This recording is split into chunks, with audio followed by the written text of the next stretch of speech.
We'll start the hearing, and I do apologize for the delay. Today, the subcommittee is meeting to review 4 bills relating to breast cancer. H.R. 995, the Mammogram and MRI Availability Act of 2009, sponsored by Congressman Nadler of New York. H.R. 1691, the Breast Cancer Patient Protection Act of 2009, sponsored by Ms. DeLauro of Connecticut. H.R. 1740, the Breast Cancer Education and Awareness Requires Learning Young Act of 2009 by Congressman Wasserman Schultz from Florida. And H.R. 2279, the Eliminating Disparities in Breast Cancer Treatment Act of 2009, sponsored by our own member, Congresswoman Castor, also from Florida. And I want to thank all the sponsors of these bills for the hard work on raising awareness about these very important issues. And I should also point out that they've been spending some time over the last 6 months trying to have this subcommittee have this hearing, and the reason for the delay was, of course, we were dealing with health care reform. Now, aside from the non-melanoma skin cancer, breast cancer is the most commonly diagnosed cancer in women.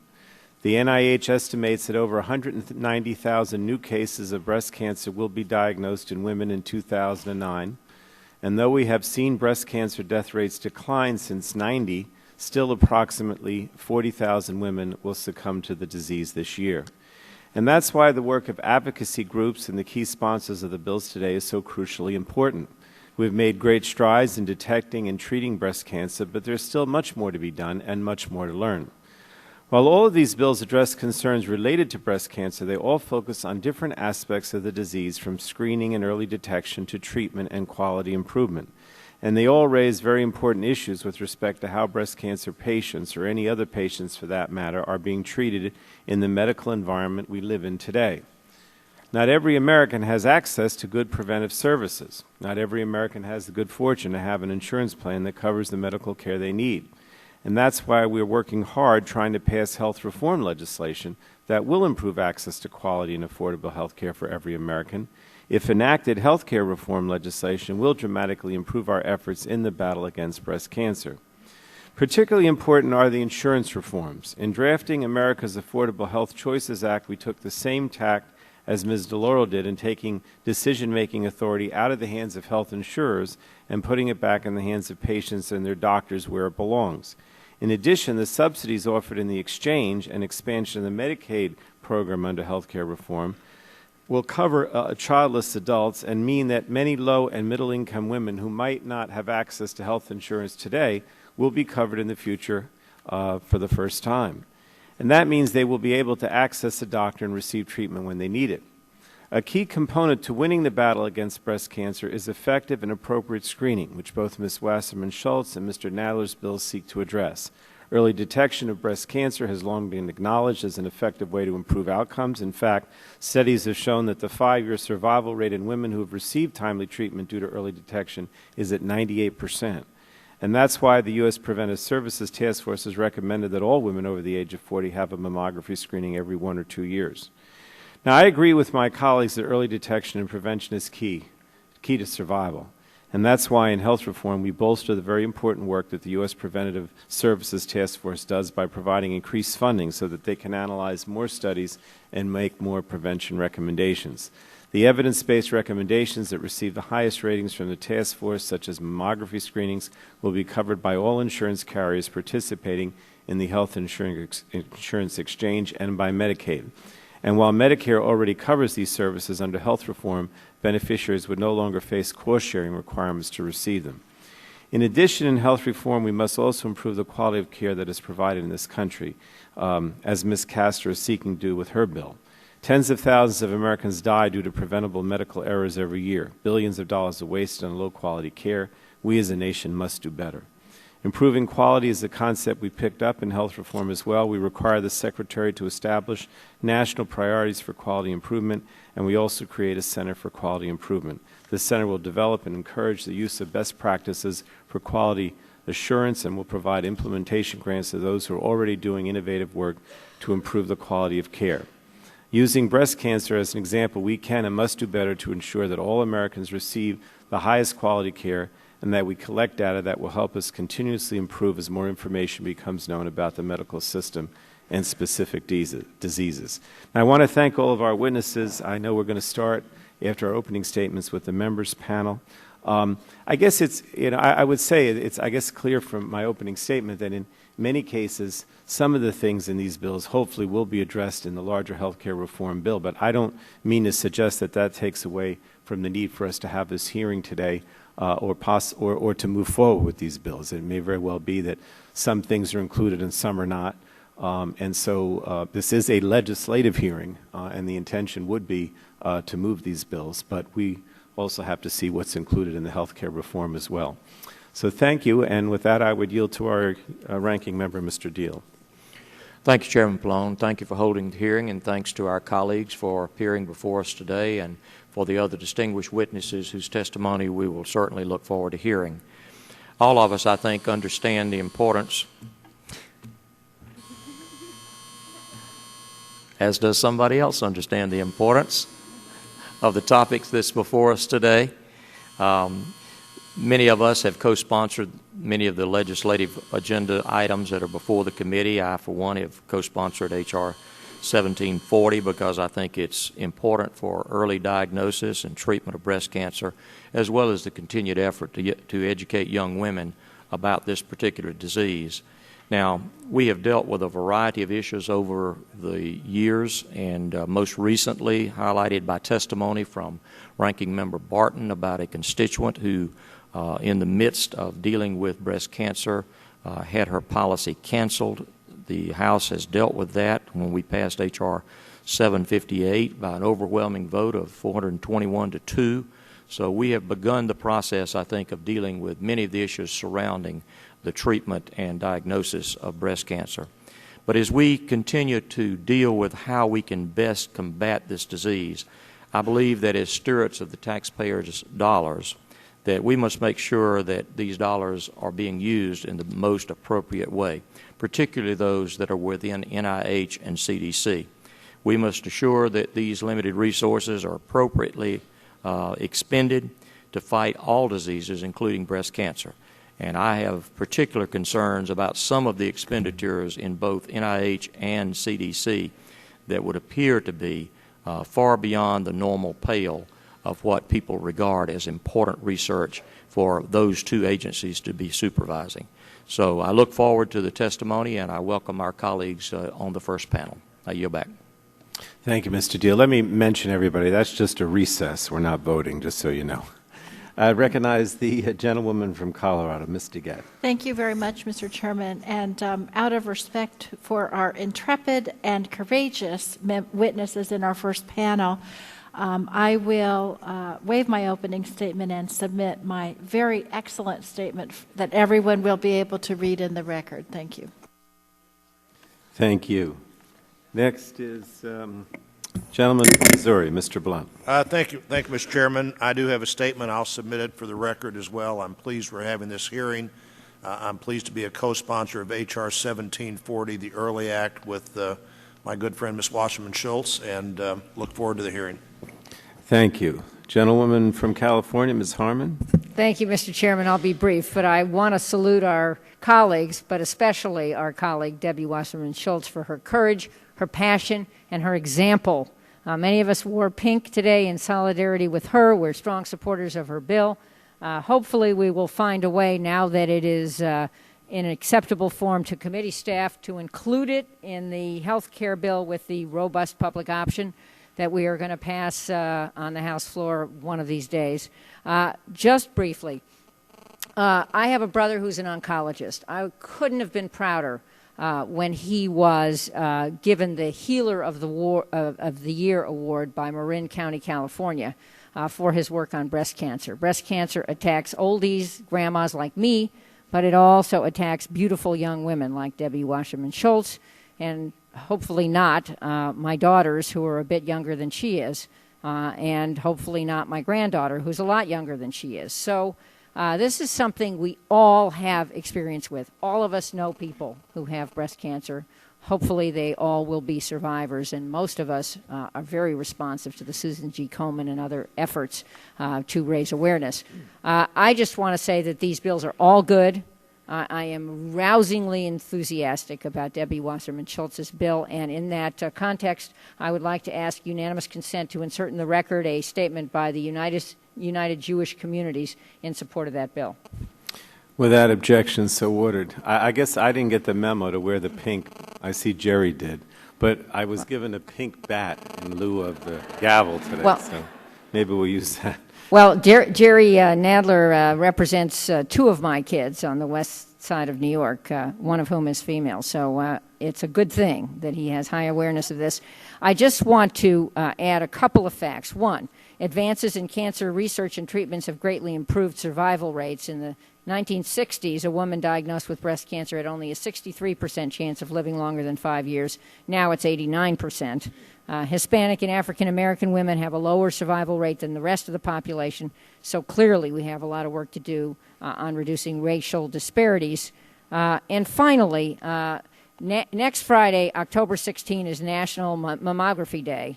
It's a day when radiologists provide free or discounted screening mammograms, and hopefully the women in my district and all those who can hear us at this hearing will take advantage of this. Breast cancer is a terrible opponent, but it's a beatable one. I yield back, Mr. Chairman.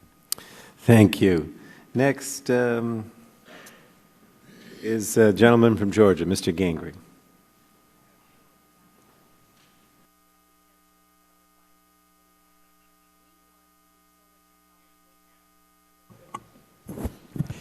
Mr. Chairman, thank you. I did have an opening statement I'd like to give. Deaths from breast cancer among women have dropped more than 2% each year since 1990, due in large part to the intervention of improved treatments and early detection of the disease. A study published in 2008 found that the United States has the highest rate of survival for breast and prostate cancers in the world. These statistics are just a small example of the quality that makes our healthcare system a leader throughout the world. Unfortunately, being the best is not the entire story. While our healthcare system is a benefit to many with breast cancer, the disease is still the second most common cancer that women are forced to deal with in the United States. It's estimated that 192,000 new cases of invasive breast cancer are expected to be diagnosed this year, and roughly 40,000 women are expected to die from the disease in 2009. 40,000.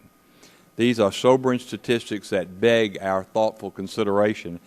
Therefore, I would like to commend the efforts of our panelists and all those who strive each and every year to bring attention and awareness to a disease that has impacted many of our friends and colleagues, some of whom are sitting here with us today, as we well know. I applaud their efforts to raise the awareness and early detection of breast cancer among our nation's patients, and I look forward to hearing their testimony today.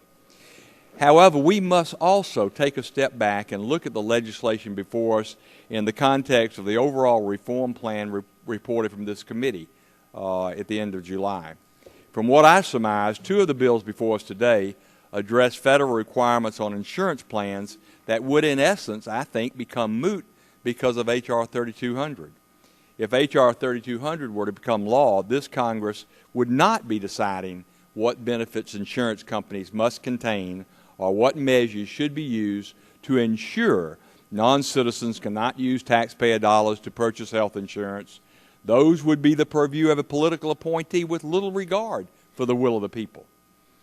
After the outpouring of concern and constructive criticism for the President's plan during the August recess, I had hoped to come back to these hollowed walls and find a new Congress open and willing to work in a bipartisan fashion for the benefit of our constituents. Today, as we sit here with the specter of H.R. 3200 hanging over our heads, it is looking more and more that hope to be a false one. Mr. Chairman, it seems the lessons of August have not been learned by some of my colleagues on the other side of the aisle. I yield back my time. Thank you, Mr. Gingrich. Next is our chairman, Mr. Dingell. Mr. Chairman, I thank you. Good morning. I would first like to thank you for holding this hearing. It is an important one, and it's an opportunity to learn more about the 4 breast cancer bills before us today. Breast cancer is the second most common type of cancer amongst women in the United States. So it's important for us to continue a vigorous examination of how to best prevent and treat this disease. In 2009, an estimated 192,370 new cases of invasive breast cancer will be diagnosed among women, and approximately 40,107 of these women are expected to die from the disease. An additional 1,920 cases of breast cancer are expected to occur amongst men. In my home state of Michigan alone, there will be an estimated 6,480 new cases this year and 1,350 deaths. It is estimated that about $8.1 billion is spent in this nation every year for the treatment of breast cancer. While real strides are being made against the disease, the 5-year survival rate is 98% when detected early. But too many women continue to lose the battle against breast cancer for want of proper treatment and proper early diagnosis. H.R. 995 would require a group health plan that provides diagnostic mammography for women over 40 to also cover an annual screening mammography and an MRI for high-risk women.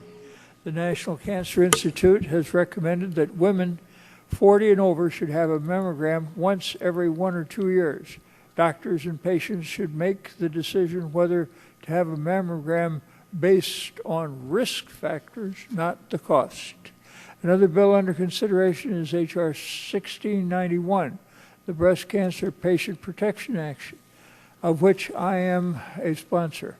H.R. 1691 would ensure that women undergoing mastectomies would be guaranteed 48 hours of hospital care unless the provider and the patient determine a shorter stay is appropriate. This is again aimed at dealing with the problem of drive-through mastectomies and other things of that character is provided by the health insurance providers of this country. The legislation would also protect physicians who provide quality care for breast cancer patients from retaliation by health maintenance organizations and other insurance companies seeking to maximize profits at the expense of patient care. This bill is of great importance to me because a member of my staff in Michigan was a victim of these unscrupulous insurance companies' practices when she was sent home after a mastectomy in considerable pain with no support to manage her condition. She ultimately succumbed to her cancer, but the heartless way in which her insurance company treated her was an outrage. Guaranteeing the treatment decisions are made by the provider in consultation with the patient, taking into account the patient's unique medical needs is the cornerstone of good, successful, and believe it or not, inexpensive or the least expensive medical care. H.R. 1740 would direct the CDC to develop and implement a national education campaign about the threat that breast cancer poses to young women of all ethnic and cultural backgrounds and the particular heightened risks of certain groups of our women. It is important that we examine the ways to educate our young women and medical professionals about breast cancer in young women. The final bill considered today, H.R. 2279, would address the disparities in breast cancer diagnosis and treatment by requiring providers to report their practices to encourage doctors to offer adequate care to all, irrespective of race, income, age, or health insurance status. Together, these bills will protect women from drive-through mastectomies as well as advance breast cancer prevention and treatment amongst high-risk communities, young populations, and minorities. This hearing coincides with National Breast Cancer Month and will shine light on issues of great importance to women and their families. I look forward to the testimony of today's witnesses, and I commend you for the hearing, and I thank you, Mr. Chairman. Thank you, Chairman Dingell. Next is one of the sponsors of the bills. Oh, I'm sorry. Next is the gentleman from Texas, Mr. Burgess. one of the co-sponsors of the bill. Mr. Chairman, in the interest of time, and I know we've got votes, I will submit my statement for the record. Thank you, Dr. Burgess. Next is one of our prime sponsors of the legislation, gentlewoman from Florida, Ms. Castor. Chairman Pallone, thank you very much for convening this timely hearing on breast cancer legislation during National Breast Cancer Awareness Month. Breast cancer is still a brutal killer in America, but we're going to continue to fight, and we are going to make progress. And we're going to make progress due in large part to the leaders who are here today, to my colleagues here on the Health Subcommittee, but to these brave members of Congress that represent hundreds of thousands of people and many, many women who have struggled with breast cancer. Congresswoman Rosa DeLauro, Congressman Jerry Nadler, and my good friend from Florida, Congresswoman Debbie Wasserman Schultz. Congresswoman Wasserman Schultz has been a fine example of perseverance and a great role model for anyone that has been diagnosed with breast cancer, and I'm proud to be a co-sponsor of her bill. I'm also eager to hear from the top experts in the field today on our latest legislation. And Mr. Chairman, our colleague Congresswoman Dr. Donna Christensen is my partner on my bill, H.R. 2279, the Eliminating Disparities in Breast Cancer Treatment Act, that we will consider today. I would like to thank her for all of her attention to disparate diagnosis and treatment that still plagues health care in America. It is no secret that quality health care in the United States is not equally accessible to all of our communities. As a committee, we have worked diligently for the better part of this year to improve health care in America and to make quality care affordable and accessible for all. And we are closer to that than ever before, but we still have these underlying issues of disparate diagnosis and treatment that must be addressed directly. And one of the most disturbing involves breast cancer and women of color. Overall, breast cancer survival rates in the last 2 decades have improved, with one exception: minority women. Women of color suffer from significantly higher death rates after diagnoses than white women. The American Cancer Society reports that delays in receiving care after breast cancer diagnosis are greater for African American women than for white women. African American women with breast cancer are less likely to receive standard therapy than white women. African American and Hispanic patients are significantly more likely than white patients to be diagnosed at a more advanced stage of breast cancer.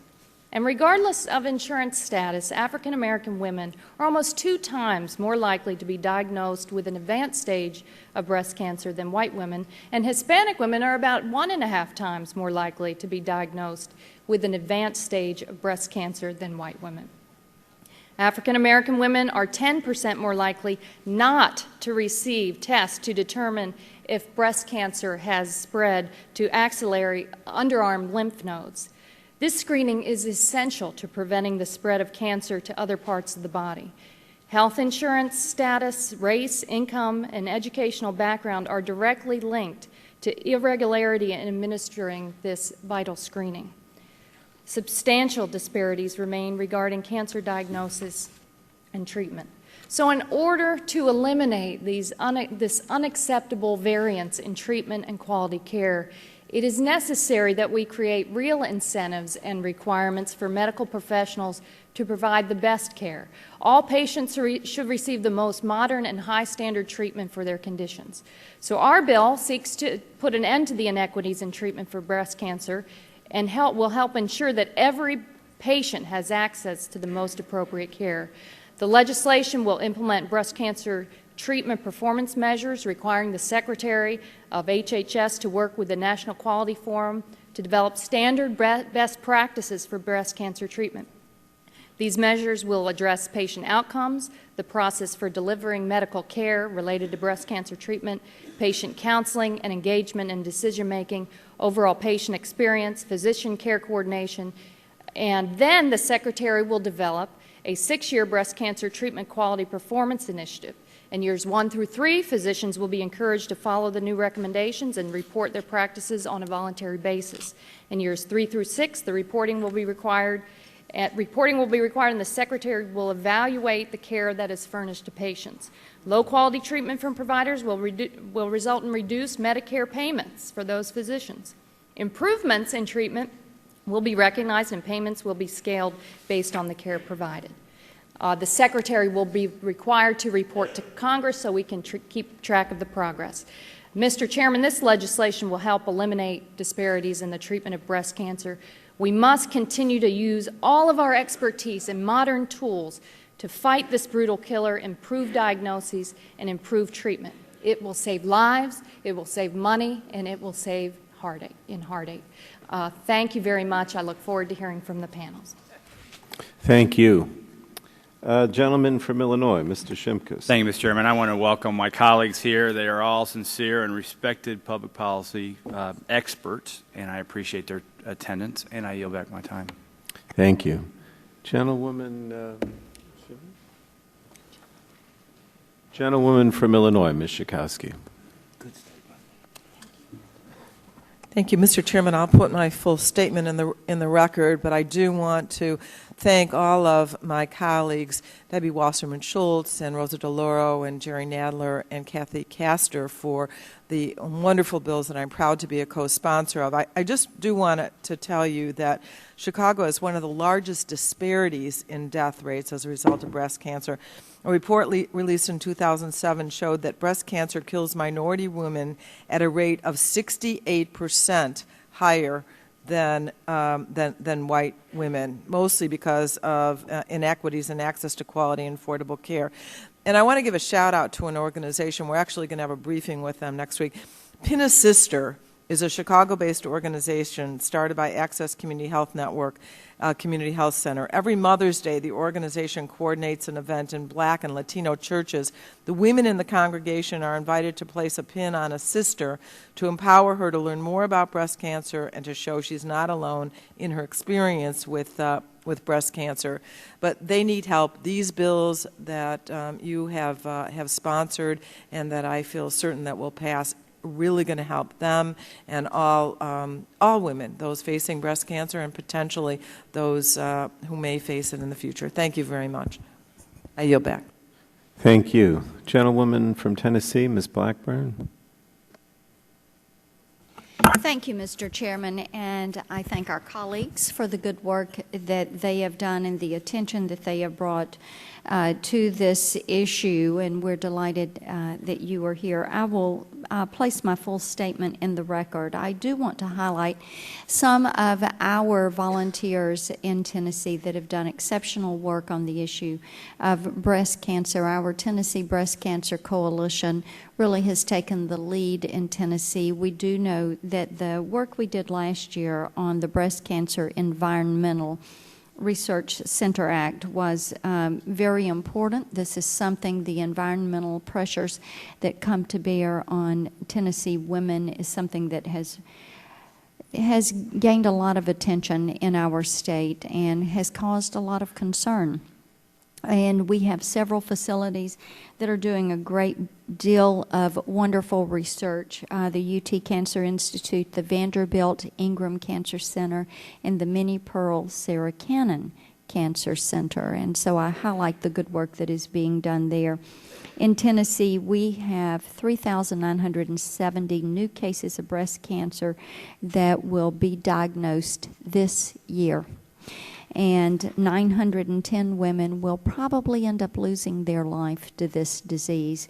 We know the legislation before us will help assist the good ongoing research equally in the manner that the legislation we passed last year did, and we look forward to eradicating the disease and certainly making a difference in the lives of men and women that are affected by this. And I thank you for the hearing and yield my time. Thank you. Gentleman from Utah, Mr. Matheson. Thanks, Mr. Chairman. I'll submit my full written statement for the record, but just very briefly, I would point out that it's appropriate we have 4 different bills today. This is a complicated issue, and there are a lot of aspects in terms of addressing trying to fight this disease that we should consider as a committee. And I want to thank the lead sponsors, Representative Castor and Representative Nadler, Representative DeLauro, and Representative Wasserman Schultz for championing this issue.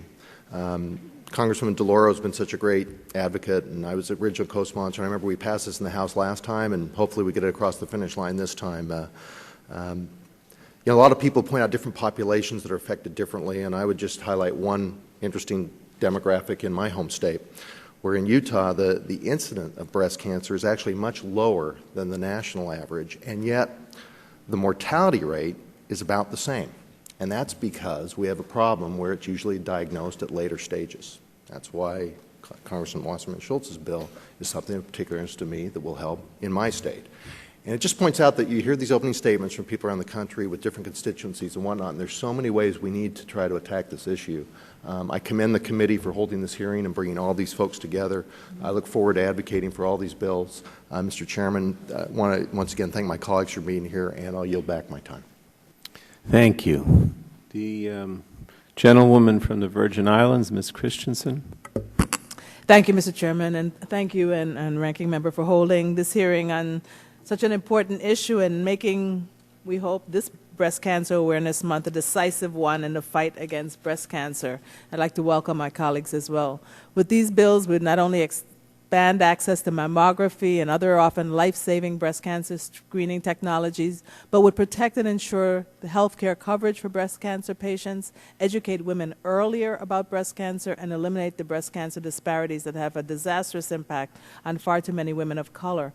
I'd like to thank Representatives Nadler, DeLauro, Castor, with whom I worked on 2279, and especially Congresswoman Debbie Wasserman Schultz, herself a breast cancer survivor, especially for your bill's emphasis on educating younger women earlier about breast cancer. It's unacceptable that today 1 in every 8 women will have invasive breast cancer at some point in her life, and that breast cancer remains the second leading cause of cancer death for women in this country. But as grim as these statistics are, they're even worse when you consider racial and ethnic disparities in breast cancer incidence, mortality, and prevention. For example, while African Americans have lower breast cancer incidence rates than their white counterparts, they're more likely to die from the disease. Latina, American Indian, and Asian American women are not only disproportionately more likely than their white counterparts to not have a mammogram in the recent 2 years, but finally, while breast cancer death rates have been on the decline since 1990 overall, we find that the 5-year breast cancer survival rate for American Indian women is lower than any other population group of women. So these statistics suggest that while we've made great progress in the fight against breast cancer, much to the credit of the witnesses we'll hear from today, and continuing with the legislation before us, we have a long way to go, and I look forward to today's testimonies and discussions and anticipate that this hearing will serve as an impetus needed to take our collective fight against breast cancer and every cancer, really, to the very next level, and I thank you. Yield back. Thank you. Gentleman from Maryland, Mr. Sarbanes. Thank you, Mr. Chairman. I'll be very brief. These are all incredibly important measures, and I just want to salute our colleagues, my colleague Kathy Castor, for their work on this. I'm embarrassed, Debbie, that I'm not wearing any pink today, but I'm turning pink with embarrassment at that, so that'll have to do. Anyway, congratulations on your work. We look forward to your testimony. Thank you. Gentleman from Georgia, Mr. Barrow. I'll mention to members that we have 3 votes, a 15 and a 4 votes. There's 15 and then 3 5s. We'll let Mr. Barrow, if you'd like to make an opening, go ahead. Thank you, Mr. Chairman. I would. It's estimated that 1 in 8 women will develop breast cancer over their lifetime, and it's the leading cause of death among women age 45 and older. This disease is far too preventable and too treatable for these numbers to be so high. I know because my mother, who turns 89 years of age today, is a 35-year survivor of breast cancer. Curing breast cancer is a huge challenge, and it can only happen with good science, adequate funding, effective treatments, and greater awareness in education. These bills we're addressing here today represent small but important steps along the way. October is National Breast Cancer Awareness Month. This gives us an excuse to come here today and work on this legislation. But I look forward to the day when this month will not be a time to raise awareness, but a time to celebrate how our collective efforts actually led to the eradication of breast cancer. I want to thank Chairman Pallone and Ranking Member Deal for addressing this important issue on our subcommittee, as well as Representatives Nadler, DeLauro, and especially my colleague, Congresswoman Wasserman Schultz, and Congresswoman Castor, for introducing these critical bills that promote breast cancer prevention, research, treatment, and quality of care. Thank you, and I yield back. Thank you. I think that concludes our opening. Now, we could get a couple of you, and I don't think we can get all three. Do you want to proceed? Okay. All right. I'll dispense with my remarks other than to say the three of you are wonderful, and two of you are cancer survivors. All three of you have been, championed this and other issues so effectively. If anybody can get anything done, it's the three of you. And I start with Congressman Nadler of New York. Well, thank you, Chairman Pallone, Ranking Member Deal, and the members of the subcommittee. Thank you for convening this hearing and for inviting me to testify today about H.R. 995, the Mammogram and MRI Availability Act. I also want to thank the breast cancer advocacy groups for coming to testify about the work they do, the problems we face in the fight against breast cancer, and the ways in which they and their organizations are helping to educate, screen, treat, and care for women living with and at risk of developing breast cancer. We all know people near and dear to us who have battled breast cancer, my wife among them for the last 3 years. We all know the statistics. Breast cancer is the second leading cause of death of women in the United States, the leading cause of death of women aged 40 to 49. This year alone, more than 40,000 women in the U.S. will die from breast cancer, and more than 192,000 new cases will be discovered. We also know that in addition to the need to find a cure, prevention is the difference between life and death. The 2005 National Institute of Cancer study affirmed that mammograms contributed to a pronounced drop in the number of breast cancer deaths. Study after study has found that yearly mammograms, annual mammograms, done from age 40 on, help find tumors at their smallest and most treatable stage. That's why the American Cancer Society and others recommends that women age 40 and older should have yearly mammograms. And that's why I introduced H.R. 995, a bipartisan common sense bill to ensure coverage of annual mammograms for this population of women. While many insurance plans cover diagnostic mammograms, that is, mammograms used to diagnose whether an already known mass or tumor is cancerous, many insurance plans do not cover screening mammograms for the purpose of detecting tumors in the first place. Based on the research and on what we know about breast cancer, this is simply unacceptable, and women and their families deserve better. We would save many, many lives if all plans covered annual screening mammograms for women of age 40 and above. As we have learned, mammograms on their own do not detect every malignant tumor. For women at particularly high risk of breast cancer, women who have a strong family history of breast cancer, where a woman's mother, grandmother, sister, or daughter was diagnosed with breast cancer, or those women with the BRCA1 or 2 genes who have a genetic predisposition to developing the disease, MRIs help detect more tumors at their earliest, most treatable stages that mammograms cannot detect. For this population of women who are particularly susceptible and at high risk of developing breast cancer, the American Cancer Society recommends an annual mammogram and an annual MRI. As with coverage for mammograms, insurance companies do not routinely cover screening MRIs, even for this high-risk population of women. H.R. 995 would make these important screening exams available to the women who need them most. While women should consult, so in other words, what this bill would do is to say that any health insurance plan that provides for coverage for diagnostic mammograms must provide coverage for screening mammograms for women annually over 40, and for the high-risk population of women over 40 for MRIs annually as well. While women should consult a doctor before undergoing a mammography or MRI, nothing in this bill requires a woman to seek a doctor's referral prior to receiving one of these life-saving screening exams. Nor does the bill require a woman to undergo any test unless she chooses to do so.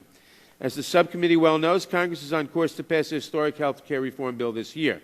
That legislation contains important prevention provisions that would eliminate copays and deductibles for recommended prevention services. These recommendations should include screening mammograms. However, neither House of Congress has passed the legislation. Furthermore, even if passed, delays upward of 5 years or more could continue to limit women's access to these exams. Therefore, passage of major health reform won't necessarily prevent these women from continuing to fall through the cracks. Additionally, the prevention measures likely to be included in the final health care reform package do not currently include coverage for MRIs for high-risk women. Thus, the women most at risk, the women with strong family histories of the presence of breast cancer, as well as those who are genetically predisposed to the disease, will continue to be left without access to these life-saving exams. Only passage of H.R. 995, either as a standalone bill or by inclusion of its provisions in the comprehensive bill that this committee is helping to shape now, will ensure that these women have the coverage they need and on which their lives may very well depend. Mr. Chairman, with the passage of this bill, or with its inclusion in the overall bill when that passes, women age 40 and older, as well as those women at particularly high risk of developing breast cancer, will no longer continue to fall through the cracks. With this legislation, these women will be guaranteed coverage for life-saving screening exams. As we wait to find a cure, ensuring coverage for screening mammograms for all women aged 40 or over, and where indicated, for the high-risk population of women over 40, for MRIs as well, could mean tremendous benefits for many, many women and their families in the fight against breast cancer. Mr. Chairman, I thank you again for giving me an opportunity to discuss this bill, H.R. 995, the Mammogram and MRI Availability Act, and for holding this important hearing on women's health.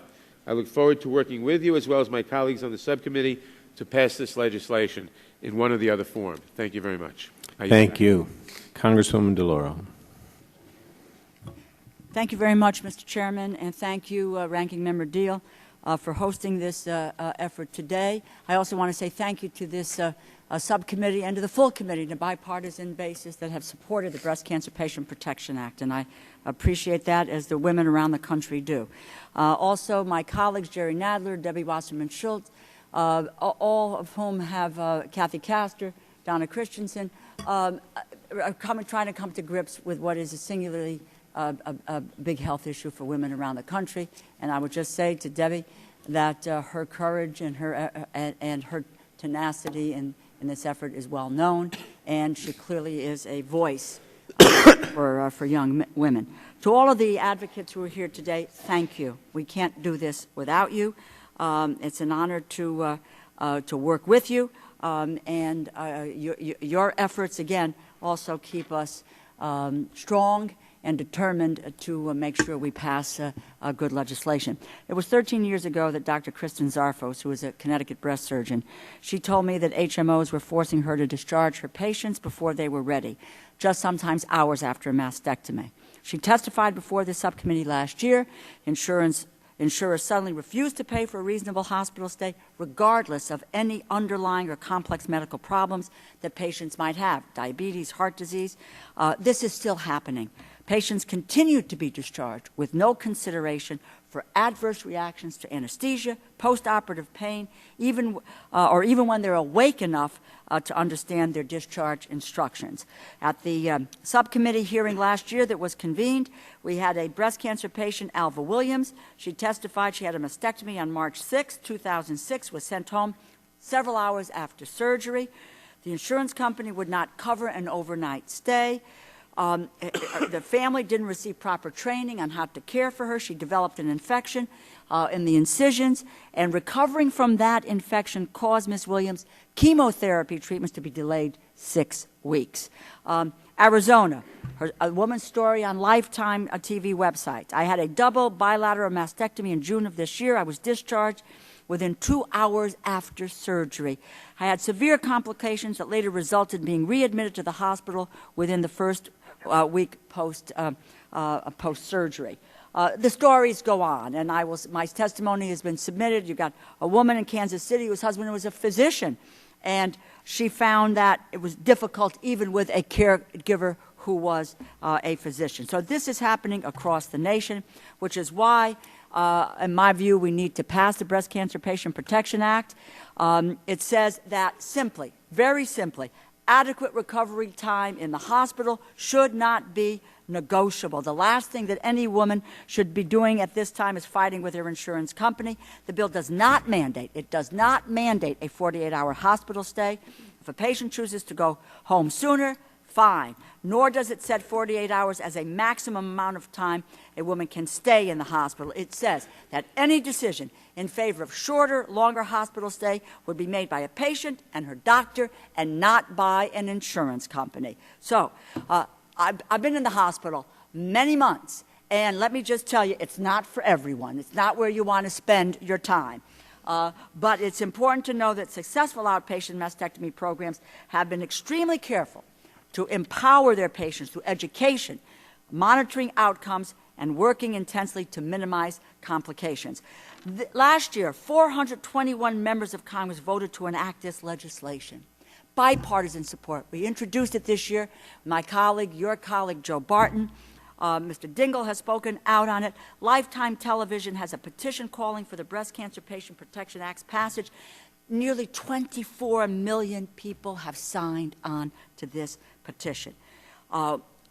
We have 236 co-sponsors, Senator Snowe, Senator Landrieu, 17 co-sponsors in the Senate.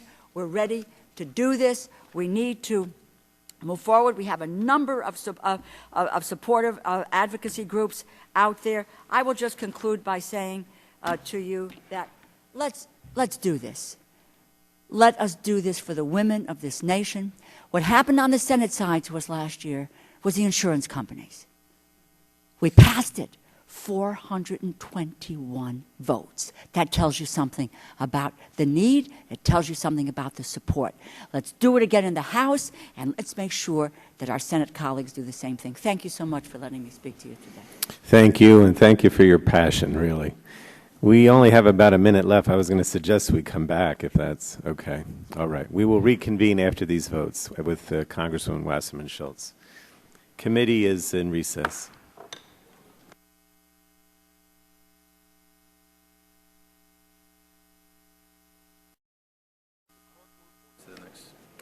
Okay. The subcommittee will reconvene, and we had our members panel, and you ended up last, I guess. I apologize for that. Congresswoman Wasserman Schultz, thank you. But let me say, since we have a little time, thank you so much. You're like a hero. You really are, or heroine, I guess is the word. Huh? In that, I mean, I know that you're. I don't know all the details, but I remember the speech when you came to the floor that one day, and it was just amazing, and all that you do. I don't know how you find the time, but thank you.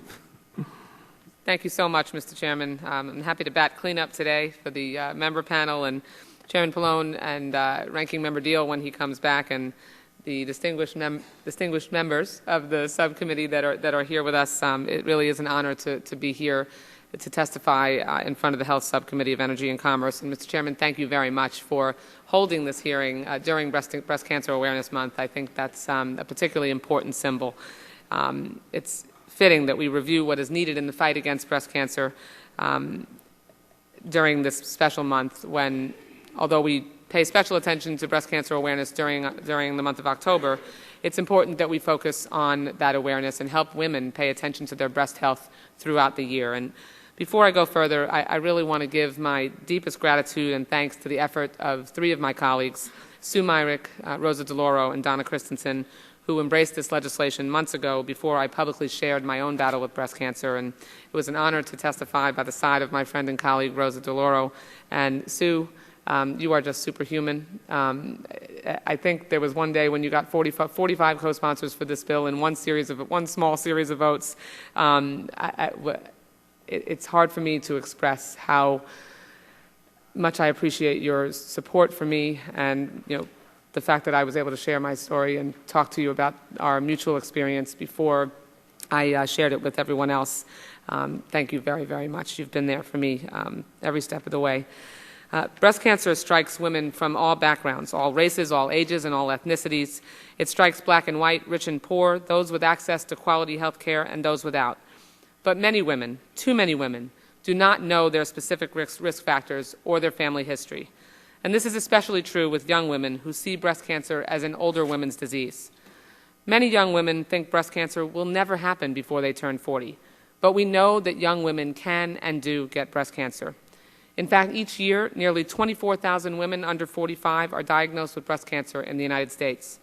While incidence rates of breast cancer are much lower in young women than older women, young women's breast cancers are generally more aggressive, they're diagnosed at a later stage, and they result in higher mortality rates.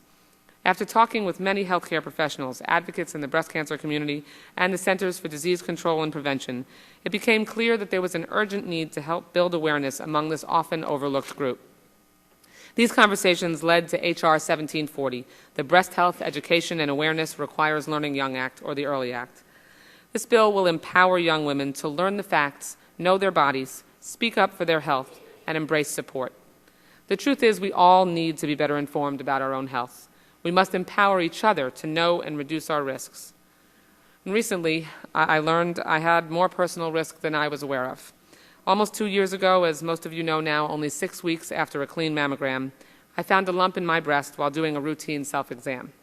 My doctor diagnosed me with breast cancer when I was only 41. As a legislator, I've been in the fight against breast cancer for a long time. In Florida, I was the lead sponsor of the drive-through mastectomy law, the focus of Rosa's bill. I never dreamed I would need its protection myself. I thought I knew all of my risk factors. That's why I chose to perform self-exams and saw my doctor regularly. But after I was diagnosed, I learned I had more risk factors than I was aware of. I had no idea, for example, that as an Ashkenazi Jewish woman, I was 5 times more likely than the general population to have a BRCA1 or BRCA2 gene mutation. I didn't know that that mutation gave me as much as an 85% chance of developing breast cancer during my lifetime. Too many young women are unaware of their risk. The EARLY Act will give all young women the tools and information they need to take more control of their health. It will raise awareness of their personal risks and the importance of paying attention to their breast health. It will encourage young women to be familiar with the look and feel of their breasts. By knowing what feels normal, a young woman has a better chance of knowing when something feels different. And I can tell you that that's how it was for me.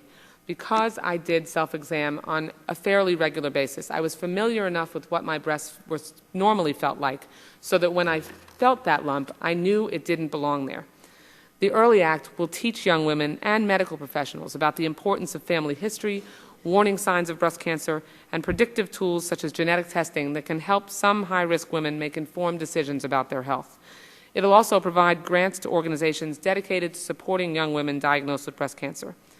These grants will help young women tackle the unique challenges that they face, like fertility preservation, body image, and self-esteem, as well as help them manage and understand their risks. And again, when a young woman is diagnosed with breast cancer, at 28 years old, for example, if they don't even have a boyfriend, and they're faced with breast cancer and having a double mastectomy and dealing with chemotherapy and facing their own mortality, on top of that, having to think about how to preserve their fertility, that is a unique challenge that young women who are diagnosed with breast cancer face that older women simply do not. And younger women have to face many more years as survivors, which present itself, in and of itself, unique challenges. So we have 371 co-sponsors in the House, including nearly all members of this subcommittee, and 34 co-sponsors in the Senate. The EARLY Act has garnered broad public support from more than 40 advocacy and health organizations, many of whose representatives are behind me here today. And I just cannot thank these groups enough for their support, for their expertise and their guidance in helping to craft this legislation, but also for their personal support of me, because it's just been very moving and special for me. Some say that we shouldn't be talking to young women about breast cancer at all, because it might scare them. Well, I find this quite simply patronizing. Young women and providers can handle the truth.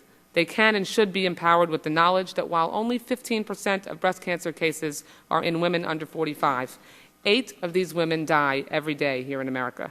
Having no information when you're 35 about breast cancer and finding a lump in your breast, that is what is really scary.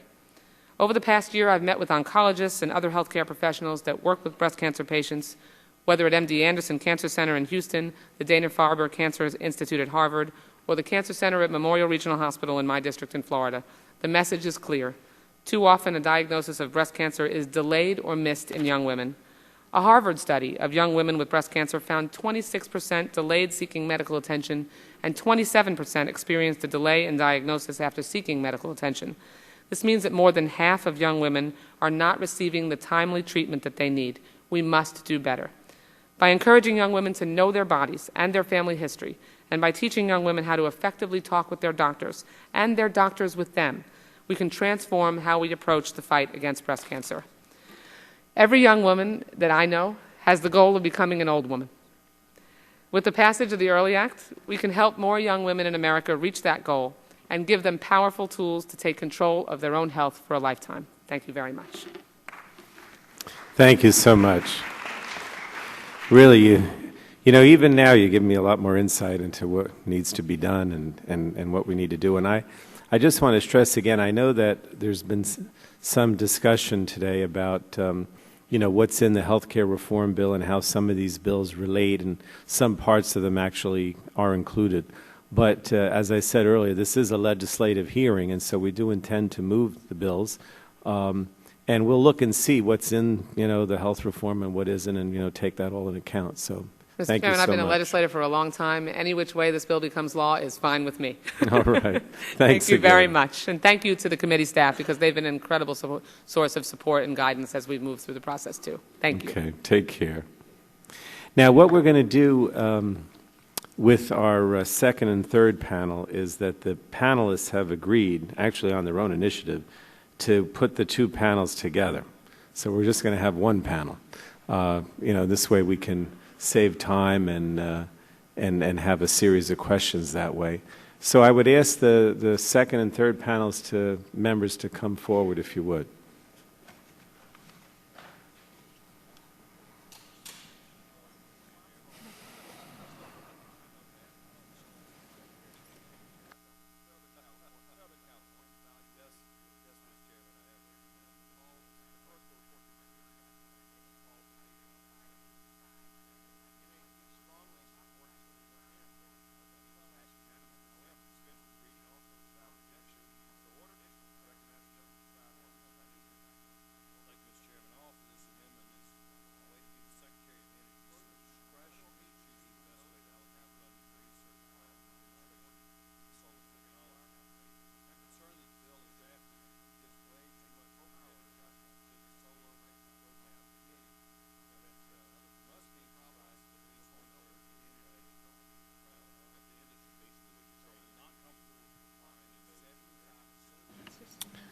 Well, welcome.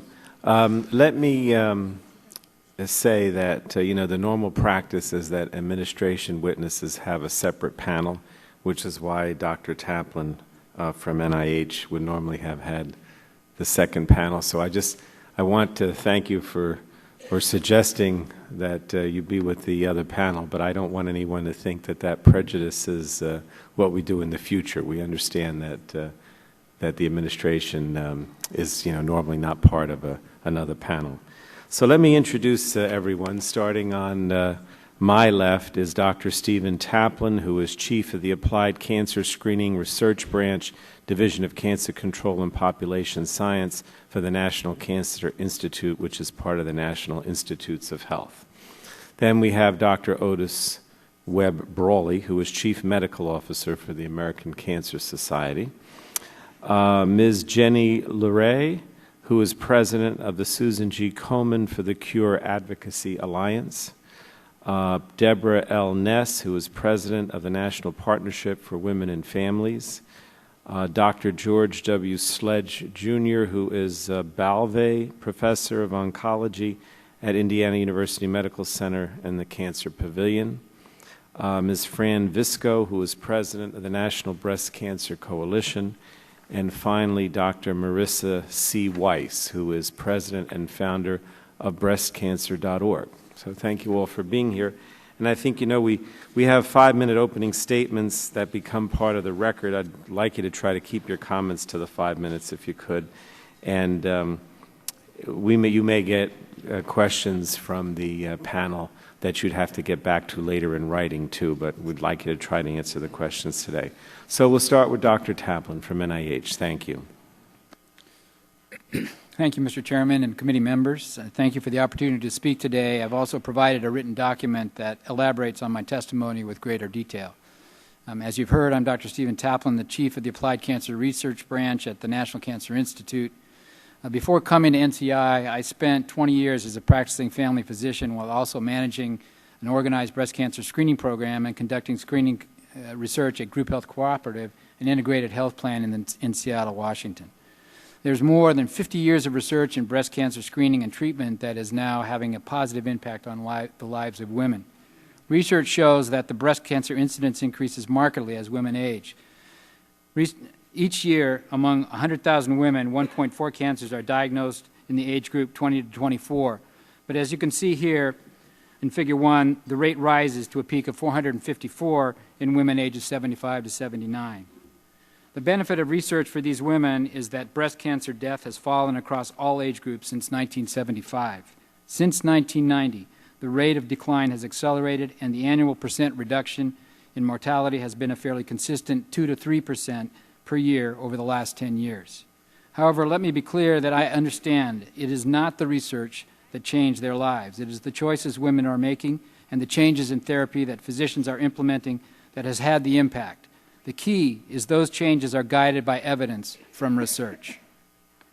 The mortality reduction we are seeing is due to both improvements in treatment and improvements in screening.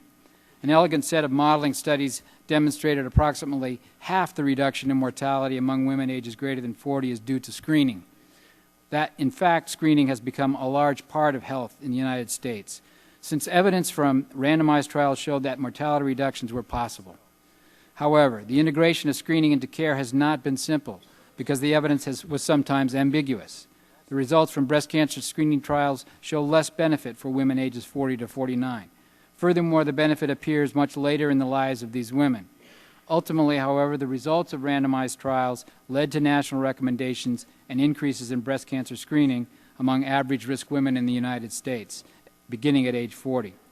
The U.S. Preventive Services Task Force, as you've heard, suggests considering screening every 1 to 2 years, starting at age 40. Screening rates are at about 66% within the last 2 years in the United States today. It is clear that not everyone is at average risk. As our knowledge of the genetic determinants of cancer has grown, there has been increased concern regarding the high-risk populations. The ACS has proposed recommendations that women at greater than 25% lifetime risk for breast cancer should consider magnetic resonance imaging. This is about 1 to 2% of women. These recommendations are based on observational studies showing that technology has a higher sensitivity in dense breast tissue. Unfortunately, it also shows more false positive tests than occur with mammography. We need national work to show that use of MRI in high-risk women actually affects mortality. NCI is sponsoring studies of how to reduce the false positive testing with MRI, but it continues to be a limitation. One approach around the problem is to examine biomarkers and biomarker profiles that may identify the lethal cancers or become a screening test. Access across most races and ethnicities, including whites, women in lower socioeconomic groups are less likely to be screened, in large part because they do not have access to preventive care. People with less than 12 years of education are one of the groups in the United States who has not seen a significant drop in breast cancer mortality. The Centers for Disease Control and Prevention has managed a program to encourage access to screening among low-income populations that is a step towards addressing access. Access to medical care is critical to screening because it is a process, not a test. The screening process has multiple steps, as shown in Figure 2. And these steps are managed in clinical trials, but not necessarily in usual practice in the United States. Thank you, Otis. To achieve the full potential of screening in the United States, we must consider how to improve the entire process. We must also consider the effects of the process on all the women, even those who will not get cancer. Some have argued that healthy people should be very skeptical of screening because most people will not have cancer even with a positive test. Improving the screening process means finding better tests and better diagnostic procedures. NCI is supporting research in key areas relevant to optimizing the screening process for breast cancer, including risk estimation using biomarkers and genetic profiles, comparative effectiveness studies to evaluate MRI, 3D ultrasound, and emerging technologies, and the comparison of alternative screening and diagnostic strategies. In closing, I want to emphasize 3 points. That fewer women have died of breast cancer because research has led to progress in breast cancer screening and treatment. That the research provides evidence for women and their physicians to choose wisely among options they face, but it is their behavior that changes care and improves outcomes.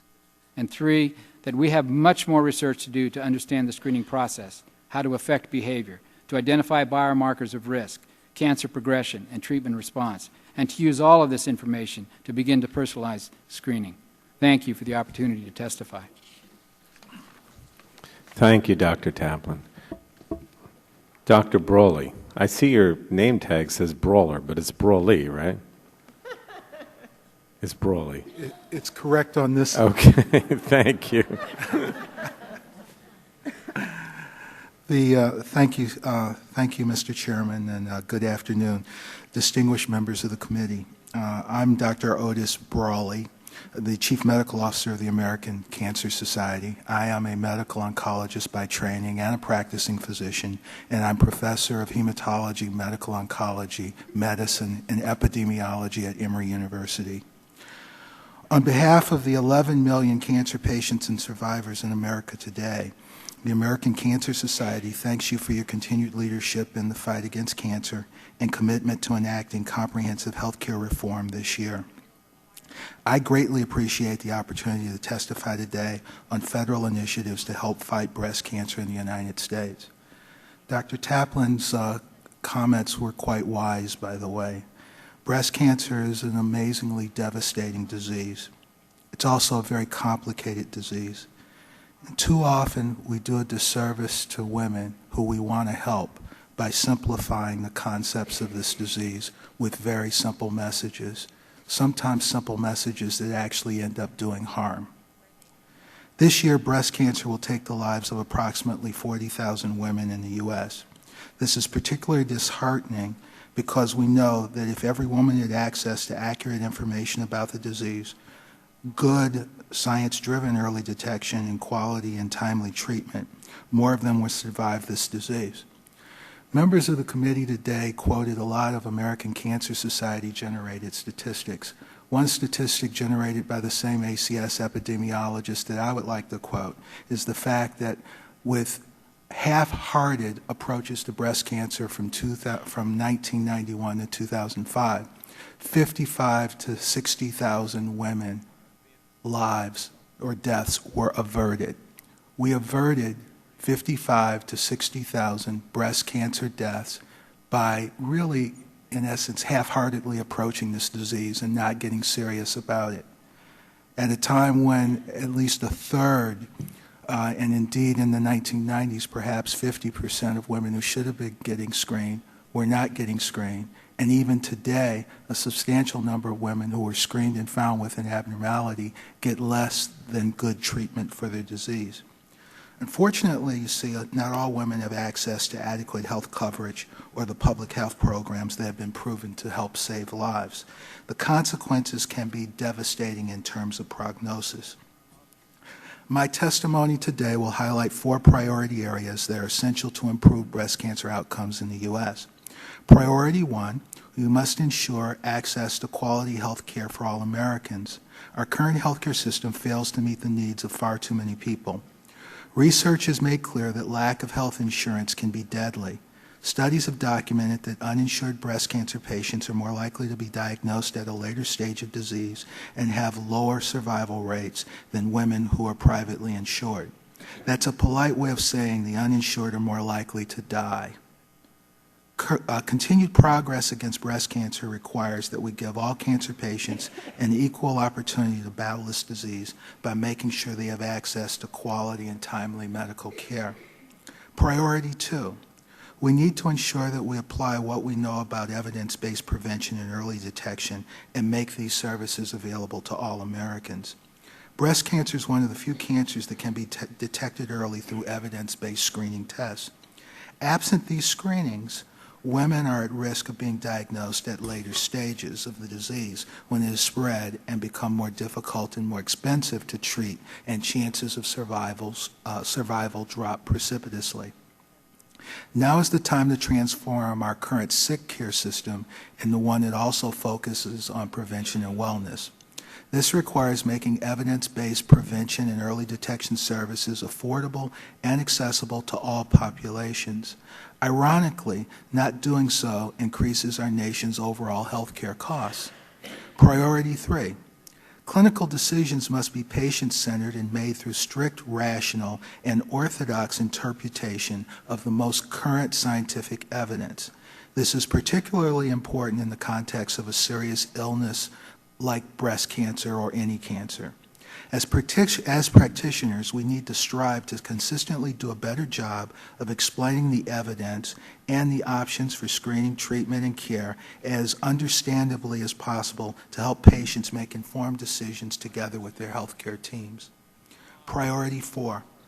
Finally, we must do a better job of addressing the health disparities that exist in our nation. Recent studies have shown differences in quality of care provided among certain populations that are of particular concern.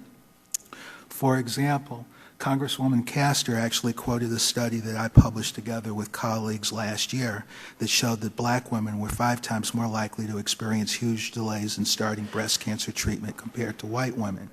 We also found that black women were significantly less likely to receive appropriate surgery. 7.5% of black women and 1.5% of white women with a locally staged, potentially curable breast cancer did not get breast surgery. Research completed by Halstead in 1903 that was not practiced in the year 2006. It's well documented that insurance status and poverty are principal determinants in cancer disparities. We simply must do a better job in providing access to appropriate early diagnosis and cancer treatment services for all women. In closing, it is gratifying that since 1990 we've been seeing a rise in the number of women surviving breast cancer each year, and as I said, 55 to 60,000 deaths averted. But that success is not enough. All women must have access to accurate information, existing and future early detecting methods, and quality treatment and care. The number of deaths averted if all women who should have gotten screened and should have gotten accurate diagnosis and should have gotten accurate treatment, the number of deaths averted would have easily doubled over that 55 to 60,000. The Society appreciates the leadership and commitment of the Energy and Commerce Committee in helping eliminate suffering from breast cancer through the work that will be described today and through healthcare reform. My colleagues at the American Cancer Society Cancer Action Network, ACS CAN, and I look forward to working with you as we look ahead to help create a world with less cancer. Thank you again for inviting me here today. I'd be happy to answer your questions, sir. Thank you, Dr. Brawley. Ms. LeRae, right? Ms. LeRae? Mr. Chairman and members of the committee, thank you for the opportunity to testify today about the 4 breast cancer bills before your committee.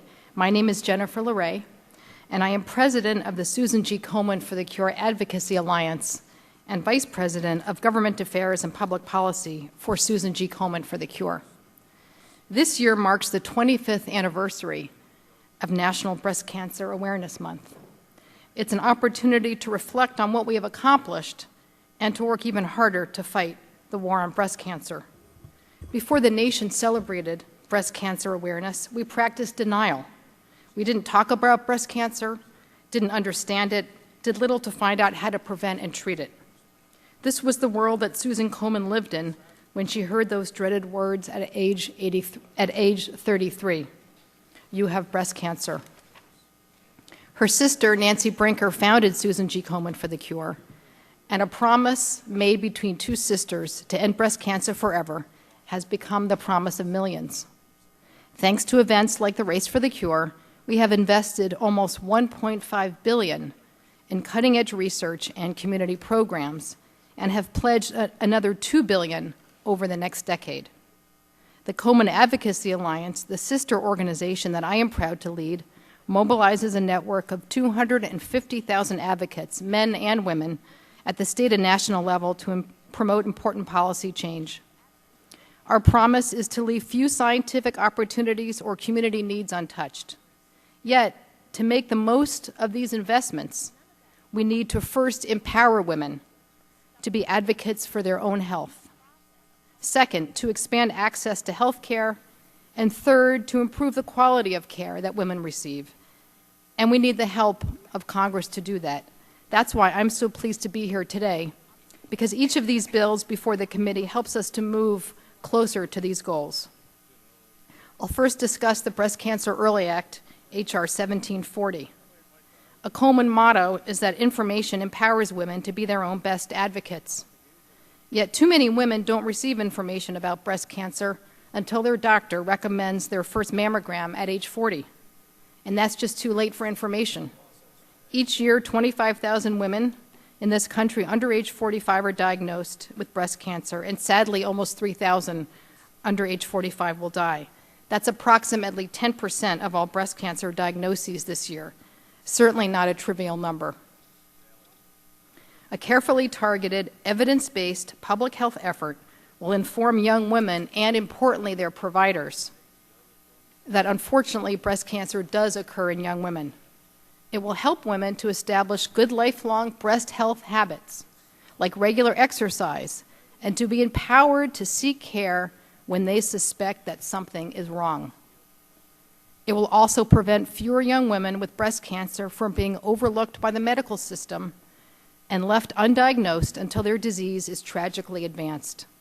We have had an outpouring of support from young women around the country for this bill. We are working with the bill's sponsor to ensure that funding for the Early Act won't come from existing funds for the CDC's breast and cervical cancer program. Let's now turn to the Breast Cancer Patient Act, H.R. 1691. To be truly empowered, women also need the ability to impact decisions. That's why the Komen Advocacy Alliance has consistently supported this bill by Reps. DeLauro and Barton. Decisions concerning a woman's care after a complicated medical procedure should be made between the woman and her doctor and not dictated by an insurance company. H.R. 995, the Mammogram and MRI Availability Act, introduced by Representative Nadler, brings us closer to the second goal I mentioned, which is expanding access to health care. At Komen, we believe that all women should have access to recommended screenings, including cancer survivors who need follow-up testing and surveillance. Guidelines recommended by the American Cancer Society and the National Comprehensive Cancer Network state that women at high risk should receive annual screening mammograms and an MRI every year. Importantly, women undergoing screening tests should do so in conjunction with their doctor. When we talk about improving access to care, we mean quality care for all women, our third goal. So we commend Congresswoman Castor and Congresswoman Christensen for their attention to the issue of disparities in breast cancer. Low-income women should have access to the same quality care as higher-income women so that they can benefit from the same positive outcomes. Improving the quality of cancer care across income, race, and ethnicity has long been a focus of Komen. We recently joined with the American Society of Clinical Oncologists to collect data that can be used for quality improvement. This type of data collection is needed for any performance or quality-based payment system. In addition to these bills specific to breast cancer, we want to thank Congresswoman Capps for her leadership on two comprehensive cancer bills, one to revamp research and the other to improve care.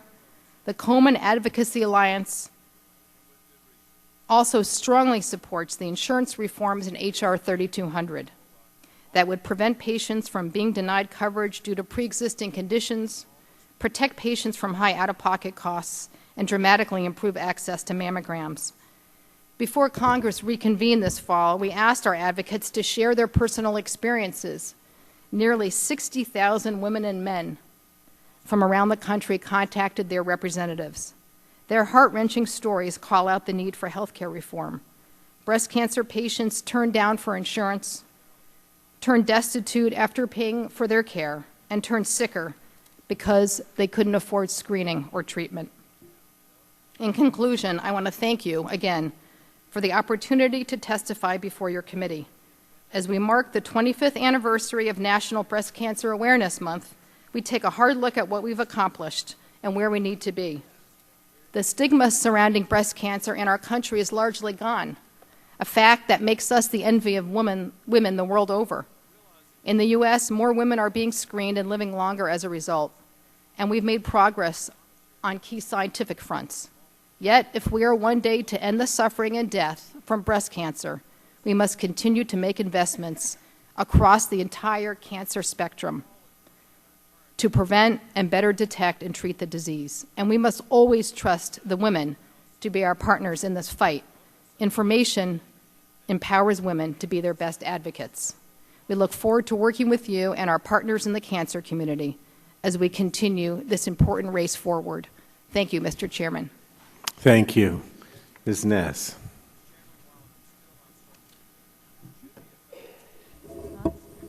Good afternoon, Chairman Pallone, members of the subcommittee. Thank you for the... Just bring the mic a little closer, that's all.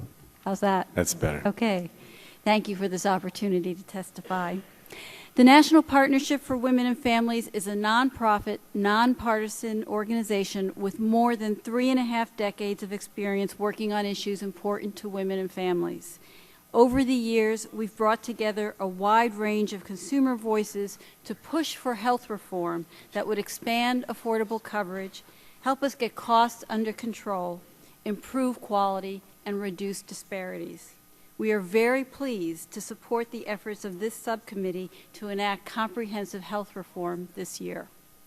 This is truly a historic moment. For the first time in decades, Congress is poised to enact comprehensive reform that would vastly improve the lives and well-being of America's women and families.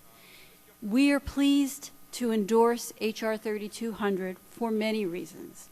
It provides meaningful financial assistance to help low and moderate income families purchase insurance. It ensures adequate coverage and scope of benefits. It creates a health insurance exchange with strong patient protections.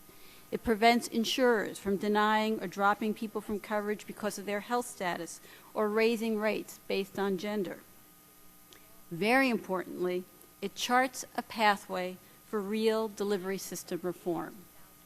This pathway is key to ensuring that the reforms we enact today are meaningful and sustainable for the long haul. I believe H.R. 3200 lays the groundwork for a system that over time will deliver better care to patients and enable us to get more value for our health care dollars. It does this by shoring up primary care and encouraging better coordination through new payment models. And it creates the necessary foundation for those models through things like comparative effectiveness research, workforce development, better data collection, and quality measurement and improvement. It's the development and use of quality measures that I want to particularly focus on today, not just for breast cancer care, but for our system as a whole. The use of measures to generate performance information about provider performance is critical to getting us to a system that at some point delivers on the promise of the right care to the right patients at the right time for the right reasons. Without measurement, we can't know if the new models we're putting in place are actually resulting in better patient care. We can't assess whether we're really eliminating disparities. Without measurement, we can't tell if we're using our health care dollars effectively. We can't transition to a system that's based on value rather than volume. Without good measures and good measurement and the quality improvement that they enable, we simply cannot achieve the high quality, effective, and equitable care that patients need and deserve. Congresswoman Castor, you have clearly recognized the importance of measurement in your bill, H.R. 2279, and we applaud your commitment and leadership on women's health issues. We share your goals of rewarding value over volume, of incentivizing quality, of improving the patient's experience of care, and eliminating disparities. And we particularly appreciate the provisions of your bill that move us toward quality measurement and public reporting at the individual provider level, and that help us begin to align our payment system so that we have incentives that encourage better quality and practice that lives up to the best standards of care. These elements are essential to building a more effective delivery system, and they should be integral not just to care for breast cancer, but to the broader reforms that we all seek. We stand ready to work with you and your colleagues to implement a pathway for these reforms, but we also urge that we do this in a way that benefits all patients, no matter what their condition or diagnosis, and in ways that are going to generate accountability for all providers across all settings. It's this vision that led the National Partnership to work with the Stand for Quality Coalition, which is a broad group of about 200 healthcare stakeholders that include consumers, purchasers, and providers, to issue a set of recommendations that are now largely embodied in H.R. 3200. These recommendations call for a national comprehensive strategy that includes setting priorities for quality improvement and measurement, developing good measures and then endorsing and maintaining those measures as national standards, collecting and analyzing measurement data, and then using that data for quality improvement, for public reporting, and for payment. This broad coalition of stakeholders also called for a multi-stakeholder consultative process to provide input and make recommendations so that the implementation of this strategy would engage and reflect the perspectives of all of us who have a stake in healthcare. So in closing, I want to say how pleased we are that H.R. 3200 has incorporated these recommendations, and I thank the members of this subcommittee for their leadership in recognizing that a comprehensive quality strategy is the critical foundation for health reform that is meaningful, equitable, and sustainable over the long term. Thank you. Thank you. Dr. Sledge? Mr. Chairman, members of the subcommittee, thank you for the opportunity to submit testimony today. My name is Dr. George Sledge. I'm a medical oncologist from Indianapolis who specializes in the treatment of breast cancer. I also serve as professor of medicine at Indiana University's Simon Cancer Center and am president-elect of the American Society of Clinical Oncology. ASCO's mission is to ensure that the highest quality, evidence-based care is delivered to all people with cancer during all stages of their disease. We're especially pleased to speak at today's hearing as it focuses on the cornerstones of ASCO's mission: cancer prevention, quality, access to care, and education. Many of us have been touched by breast cancer either personally or through family members or friends' experiences. ASCO supports the underlying goals of all four bills being discussed today, and we urge this committee to ensure the resulting legislation is grounded in sound scientific evidence. In today's testimony, I'll focus on three areas that span the continuum of cancer care: patient access to appropriate screening, patient education and public awareness, and quality measurement in cancer care. The first is patient access to appropriate screening. Studies have shown the value of cancer screening, particularly mammography in women over the age of 40. ASCO supports provisions that prohibit health plans from establishing policies or barriers to medically appropriate testing. While MRI is a highly sensitive test, we should not overlook the potential risk of overdiagnosis that lead to additional diagnostic tests, including biopsy. Tests and procedures cause anxiety and can lead to harms, so we should be very clear about the associated costs, risk, and benefits. The greatest utility for MRI appears to be for women who are at high risk for breast cancer, such as individuals who have a strong family history. For women at high risk, detection of abnormalities is less likely to result in false positive findings. However, all women undergoing screening MRI should be informed about the odds of false positive findings and the potential adverse consequences of those findings. The second issue I'll discuss is patient education and public awareness. With respect to educating young women on the causes and risk of breast cancer, such an endeavor, of course, must be evidence-based. An informed patient has a critical advantage in cancer care treatment, and the American Society of Clinical Oncology has directed considerable resources and expertise to informing patients through our cancer.net website. Finally, I would like to address quality measurement and reporting, which is at the very core of ASCO's mission. More than 500 oncology practices throughout the country participate in ASCO's Quality Oncology Practice Initiative, or COPI, a system for practicing oncologists to submit clinical data where practice-specific and comparative data reports are generated. COPI allows oncologists to systematically assess the quality of care they provide, and engage in data-driven practice improvement activities. The majority of the 80 quality measurements in COPE are applicable to breast cancer patients, and 14 are specific to breast cancer treatment. COPE, together with the breast cancer registry pilot made possible by generous support from the Susan G. Komen for the Cure, will provide tremendous insight into how breast cancer patients receive care, where improvements are needed, and strategies for breast cancer care. A project that tests well-designed quality measures in breast cancer would move the field forward. However, such a project must remain flexible, especially with respect to public reporting of quality information. Studies of quality performance suggest that the most important element is the very act of measuring and sharing outcomes with physicians. Value-based purchasing that reduces payment for low-quality providers rather than rewarding high-quality providers may have the unintended consequence of further stressing systems that are already struggling. The development and testing of quality measures would benefit from ASCO's long history of work in this area. Some measures developed by ASCO have already been endorsed by the National Quality Forum. But the number of NQF-endorsed measures for cancer is quite limited. Significant work will be required to expand this portfolio so that it includes the full range of measures required in H.R. 2279. ASCO would be delighted to provide its expertise in this area. In closing, ASCO appreciates the tremendous thought and attention the subcommittee and sponsors of the 4 bills have devoted to the care of women with breast cancer.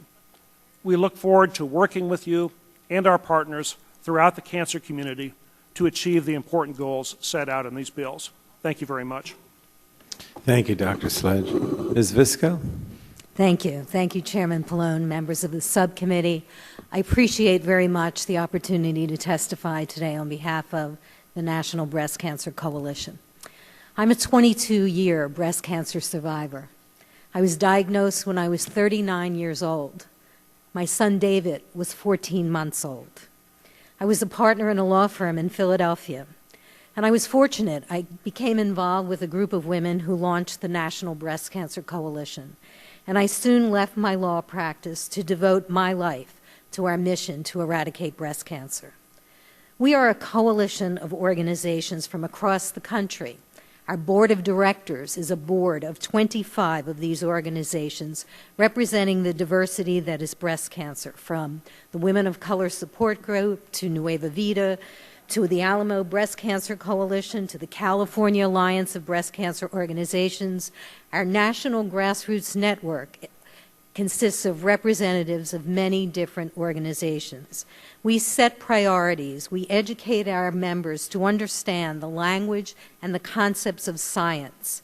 We know that women are quite capable of understanding these issues, of accepting the truth, no matter how difficult that may be, and of speaking up for themselves. We critically analyze information. We critically analyze public policies before we set our priorities and before we take positions. And we have but one agenda, and that is to eradicate breast cancer. I know the committee today is focusing on a number of bills specific to breast cancer, and we've submitted analyses of some of those bills to members, and I will submit them for the record. But what I want to focus my remarks on today is our number one priority, and that is the bill that we believe will have the largest impact for all women at risk of and all women who have received a diagnosis of breast cancer, and that is guaranteed access to quality health care for all. We followed our process of research, of critical analysis. We spent several years educating our grassroots, looking at various healthcare systems, reading the literature, researching the system, and we developed our framework, which was submitted with our written testimony to support guarantee access for all, educated patient participation at all levels of the system, shared responsibility and benefits based on evidence. We strongly support comparative effectiveness research because we believe that it is necessary to help ensure quality and affordable health care for all. We need a high level of evidence for doctors and patients to choose which care is appropriate for whom, and under what circumstances. In addition, our framework calls for a significant number, and that's 25%, of educated patient and consumer members on all committees, commissions, and boards involved in healthcare, including those established to review and assess the best evidence-based treatment options. We commend the committee for its work on H.R. 3200, which achieves many of the benchmarks set forth in our framework, and we were pleased to endorse that bill, and we look forward to working with you to ensure that all individuals have access to the comprehensive quality care they deserve, quality care they need. Everyone should have access, and it must be affordable, not just for the federal budget, but to people. It must be affordable to individuals. We very much appreciate your interest and support of our shared goal to save lives and to end breast cancer. You have the power to make a real difference for all of us, and we know how complicated these issues are, how difficult your task is. We know how complex breast cancer is and how careful we all have to be to make certain that what we are doing is the right thing in terms of women's lives. There are too many unfortunate examples of policy, messaging, and beliefs that have taken hold when there was in fact no real evidence behind them, and these actions resulted in harm to women. My written testimony describes them, from bone marrow transplant to breast self-exam to hormone replacement therapy to the misuse of statistics by opponents to healthcare reform that are looking inappropriately at survival statistics that are outdated from different countries. All of that has been submitted with my written testimony. I know firsthand the horror of breast cancer, and I see that horror over and over again for too many women of all ages, all races, all walks of life. That is why we are so firmly committed to the evidence-based approaches, to our passionate commitment to eradicating breast cancer. I want to take a moment to talk about Carolina Hinestrosa, a strong, passionate, unbelievable activist. She was the executive vice president of the National Breast Cancer Coalition. She founded Nueva Vida, a national support group for women, Hispanic women with breast cancer. She was diagnosed 15 years ago at the age of 35, and then again 6 years ago. She died in June of a soft tissue sarcoma, a result of her treatment for breast cancer. Not breast cancer, her treatment for breast cancer. Just one more story of how complex this disease is, how complicated the issues are. I dedicate my testimony and my work to her memory, and I thank you again. Thank you, Ms. Visco. Dr. Weiss? Thank you, Chairman Pallone, subcommittee members, and other panelists. It's a true privilege for me to be here today to talk about breast health and breast cancer, issues that have been my core professional focus and driving mission for over 20 years. But more importantly, these issues directly affect about half the United States population and the rest of us who care for them. My name is Dr. Marisa Weiss. I'm a breast oncologist and founder and president of the nonprofit breastcancer.org. We're the world's most utilized online resource for breast health and breast cancer information, reaching 8 million people annually. As a doctor, I've had the honor of taking care of thousands of women with breast cancer and have seen up close its devastating effects. And our laws govern how I can best care for the unique needs of each individual that comes to me.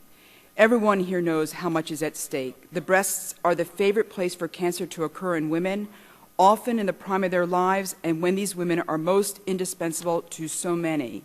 The bills before the committee today represent critical ongoing efforts to improve diagnosis and patient care.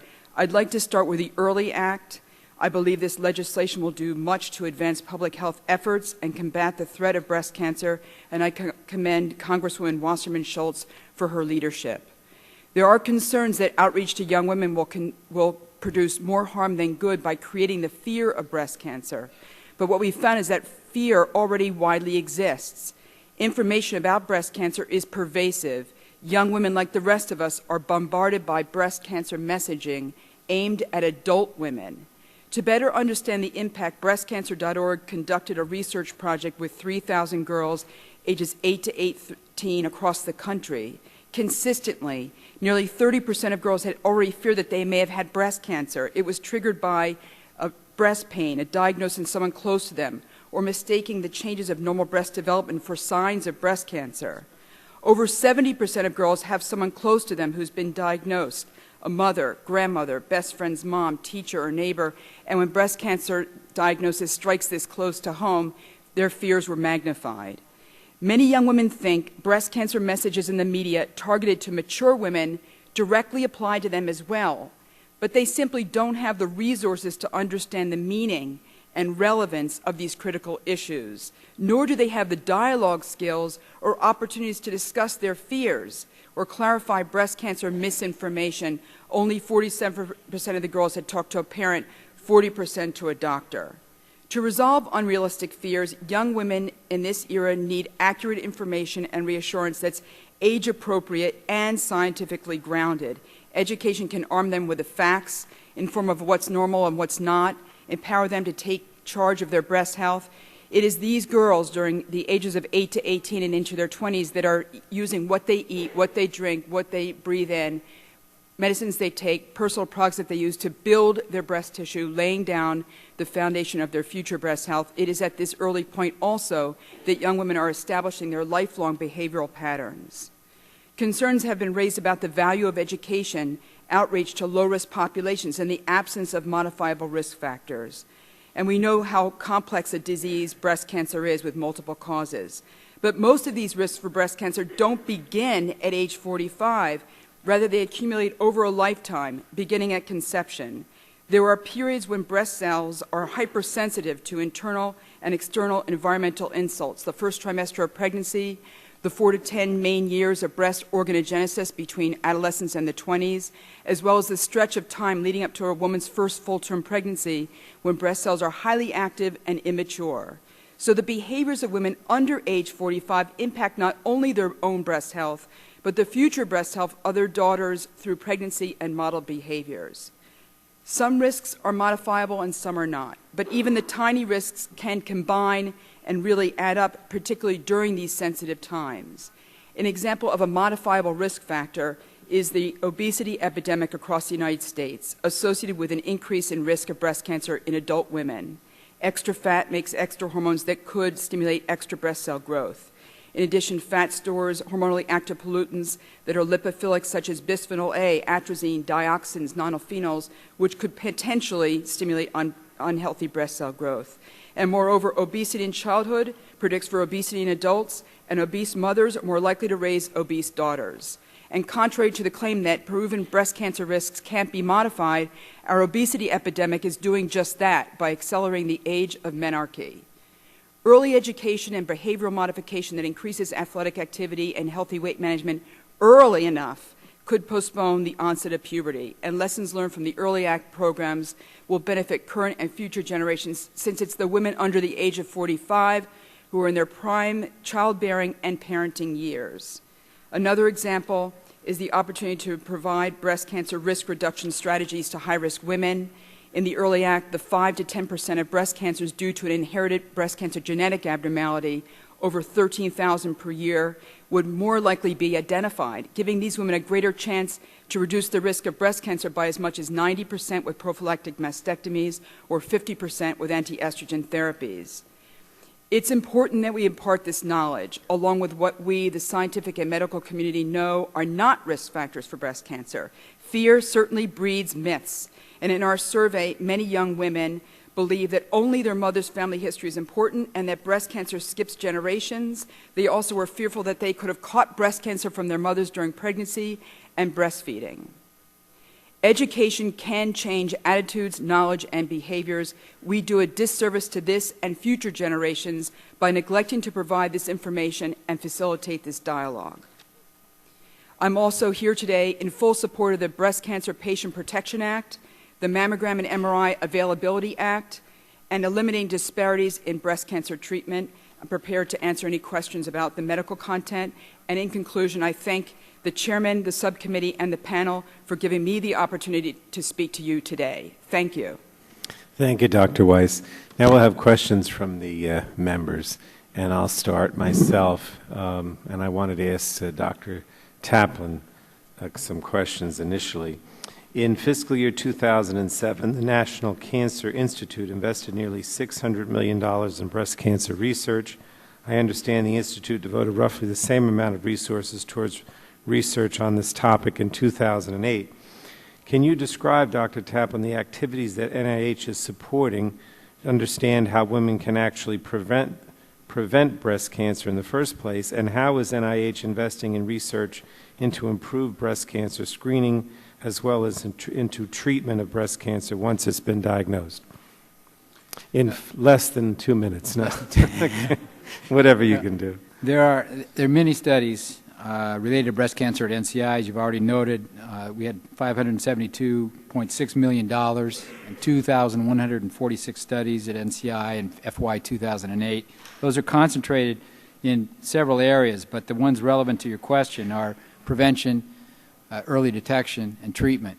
We spent approximately $27 million on prevention, $54 million on early detection, and $169 million on treatment studies.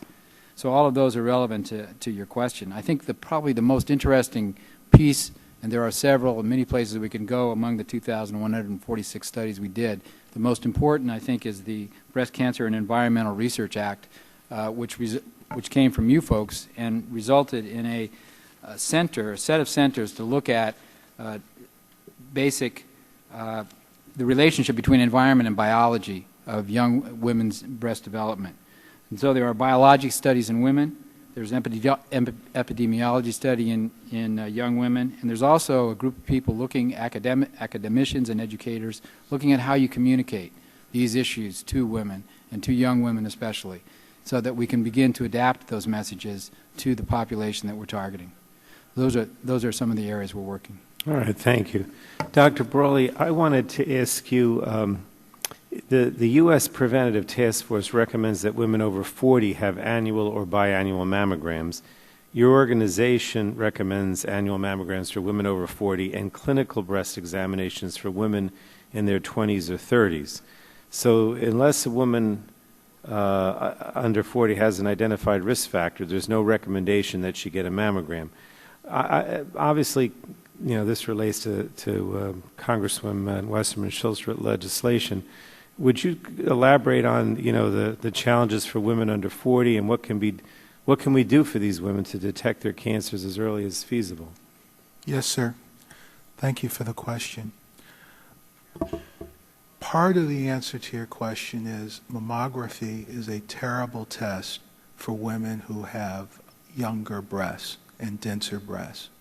It's a terrible test for two reasons. Number one, it's very difficult for the radiologist to actually make an interpretation of that X-ray because of the breast density. And number two, radiation does cause some cancers. And it causes cancers in younger breasts that are more active in terms of biology. So if you actually were to give radiation to the breasts of, say, 10,000 women who are under the age of 20 and do it on an annual rate, there are some people here, I'm not one of them, but they can calculate how many breast cancers we will ultimately manufacture. Okay?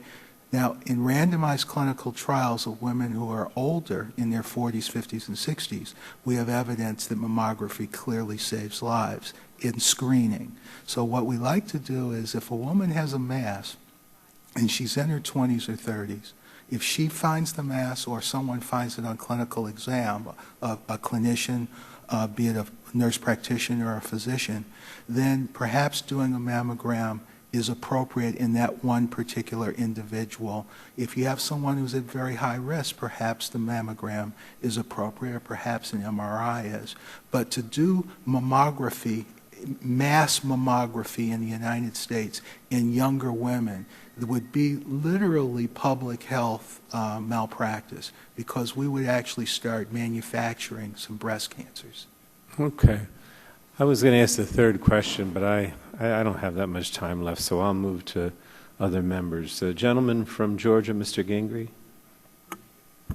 Mr. Chairman, thank you, and I'll ask all of the panelists, and I thank you for being here. Same question, and start with Dr. Taplin. Some have said that this bill will spread fear of breast cancer among women who shouldn't be concerned at such a young stage of their life. As a physician, I believe that arming patients with medical information is good practice, as long as the message is, of course, well crafted and well delivered. Do you have any concerns that keeping this demographic well informed will cause more harm than good? That's an excellent question. I think the problem is that we don't have the evidence to give you the answer. The problem is that there is some evidence out there that there's a U-shaped curve, that there's a perfect amount of fear. A little bit of fear may be helpful. A little bit too much fear may be harmful. And we don't really know where the balance is between those two things. And we don't know enough about messaging, from my standpoint, to know what the answer is to the question you're posing. So that's part of why we're sponsoring the studies that I've already mentioned. Dr. Braley? Dr. Gingrey, part of the American Cancer Society's early concern about this bill was that it wasn't clear who was going to create the messages that were going to be conveyed to the population. Now that it's very clear that a committee of scientists appointed by the director of the CDC will be those that craft the messages that should be conveyed, we feel very comfortable with educating the population because we have some assurances that the messages will be created by experts. So yes, I'm agreeing with you, and I think that the messages that would be conveyed through the Early Act would be messages that would be scientifically valid. Now, you are correct that the messaging to individuals, be they youth or be they people in their 50s, is sort of like a T1 line. The more health messages that you put forth, you diminish all the other health messages. Currently, the Early Act, as I see it, allows for messages about diet, messages about exercise and nutrition, and actually may be more than a breast health act, much more a health act, because it's going to, if the messages are received appropriately, it's going to prevent diabetes and heart disease, which actually, by the way, kill more people in their 30s, the 30s and 40s, females in their 30s and 40s, than breast cancer. Ms. LeRae? Yes, and we agree with Dr. Brawley. We're pleased how the bill has evolved over time.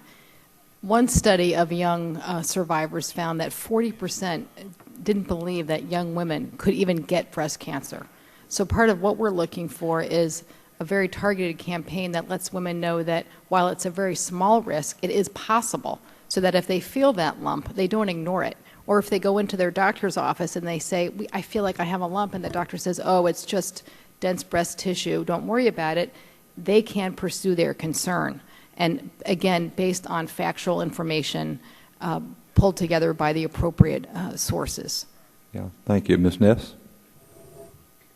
I'll just reinforce what my colleagues here have said. I think we can't underscore enough the importance of basing what we do on evidence, and we need the research to tell us what makes sense, both in terms of medical practice, but also in terms of how we educate and increase awareness. Okay. And Dr. Sledge?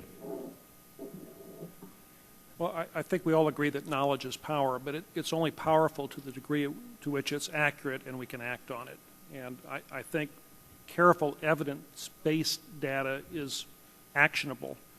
The problem in younger women is, to be honest, is that a lot of what we don't know exceeds what we do know in terms of prevention for early women, in terms of early diagnosis, and in terms of what are the right health habits for these women. So I think physicians and all of us need to be very careful about pretending more than we currently know. Okay, Ms. Visco. Well, I couldn't have said it better than Dr. Sledge did. I think it is very important that messages that we give out are based on evidence, that they're factually correct, and that there's something you can actually do about that information. But I want to make clear that the evidence of harms that some people are concerned about, and we're concerned about certainly with giving messages about breast cancer to millions and millions of healthy women, the vast, vast majority of whom will never get breast cancer, is also the distinct and clear possibility that has been shown in clinical trials of unnecessary biopsies, that young women are going to feel things in their breasts, they're going to have biopsies. Those biopsies can result in infections and in further harm. So it's not just the issue of anxiety. That's why it's so incredibly complex.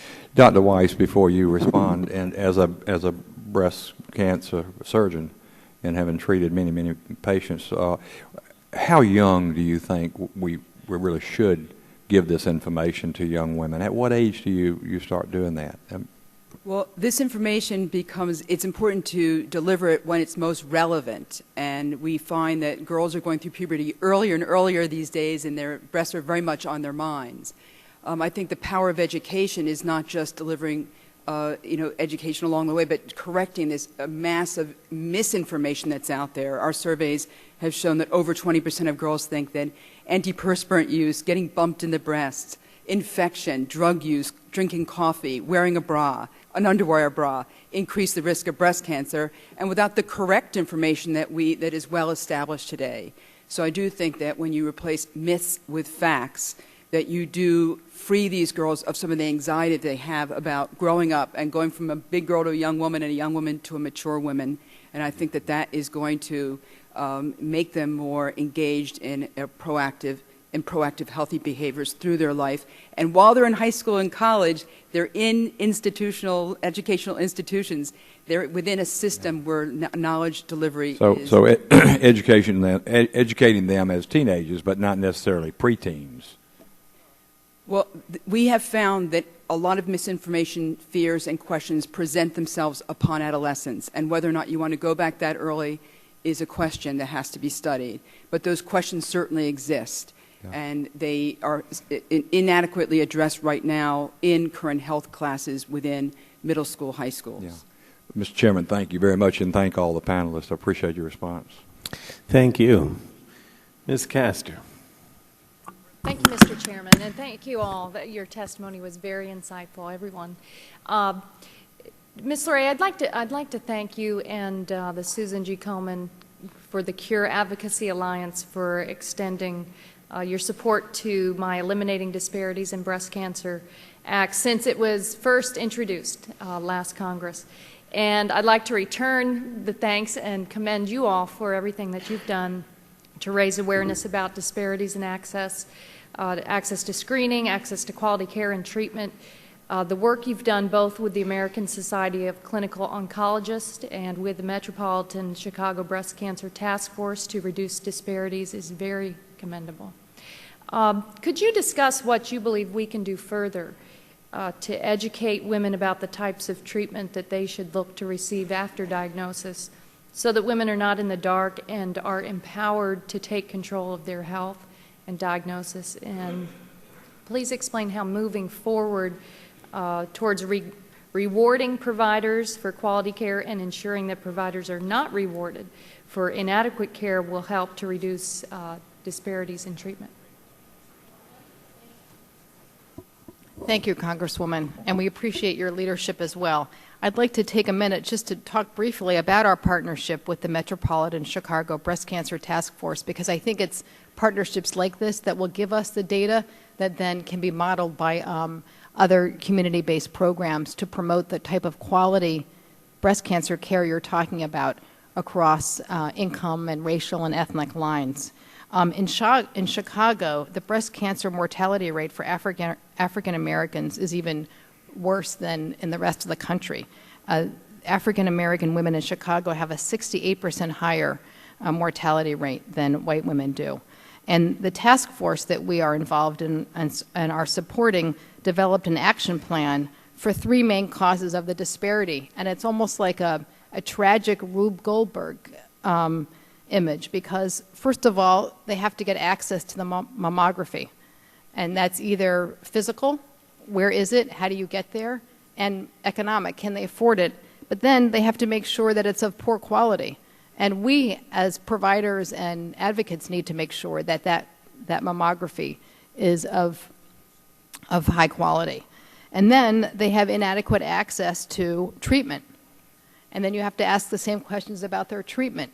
Is the treatment that they're getting at the same level of evidence and the same level of quality that higher income women are getting. So again, there are so many barriers that need to be addressed in terms of ensuring that, that this disparity in care does not continue in communities. But we're very hopeful that what we're doing in Chicago and what we're funding in communities across the country can help to promote a very high quality breast cancer treatment program. Have you targeted other communities besides Chicago? Yes, we have, and I'd be happy to share that information with your staff. Terrific. The American Cancer Society found in 2007 that certain additional screenings after diagnosis and initial treatment are not equally administered among patients, particularly tests to ensure that cancer has not spread to nearby lymph nodes. Maybe Dr. Brawley, can you share with us, have you found that additional screenings after treatment that are considered essential are not always accessible? I think you testified to that account. Yes, ma'am. And to what do you think that we can attribute the fact that some providers simply are not universally screening patients for potential spread of their cancer to other areas of the body? I think the likelihood, I don't have a study that I can quote for you, but I can tell you as someone who's practiced medicine, the likelihood is that there can be a couple of different reasons. And what we're talking about here is follow-up exams after treatment to see if the disease has come back. Sometimes the physicians simply forget, which is unfortunate on the part of the physicians. Sometimes the patients are advised to get the test or it's prescribed and they don't go and get the test. Sometimes, and this is the more common problem, there's an affordability problem, co-pays and other things that people are just unable to come up with, even if insured. And I'm actually much more concerned very frequently about the insured individual who doesn't have very good insurance than even the uninsured individual, because quite a few people today, I just saw a figure, more than 60% of personal bankruptcies are due to healthcare costs. Quite a few individuals with breast cancer who need to get a chest x-ray or even just simple liver function test that might cost $80 simply can't afford the continued co-pays over time, so they don't get those therapies. Thank you. Gentlewoman from Ohio, Ms. Sutton. Thank you, Mr. Chairman. Before I begin, if I could ask unanimous consent to enter into the record testimony from Lifetime Networks. Without objection, so ordered. Thank you. And before I turn to the panel, Mr. Chairman, if I could, I'd also just like to recognize Kathy and Lee Giller, who are here from Akron, Ohio, my district, and they're in town for the 3-day Susan G. Komen walk. And Kathy was the #1 fundraiser from Cleveland this year, and we are proud to have her here with us.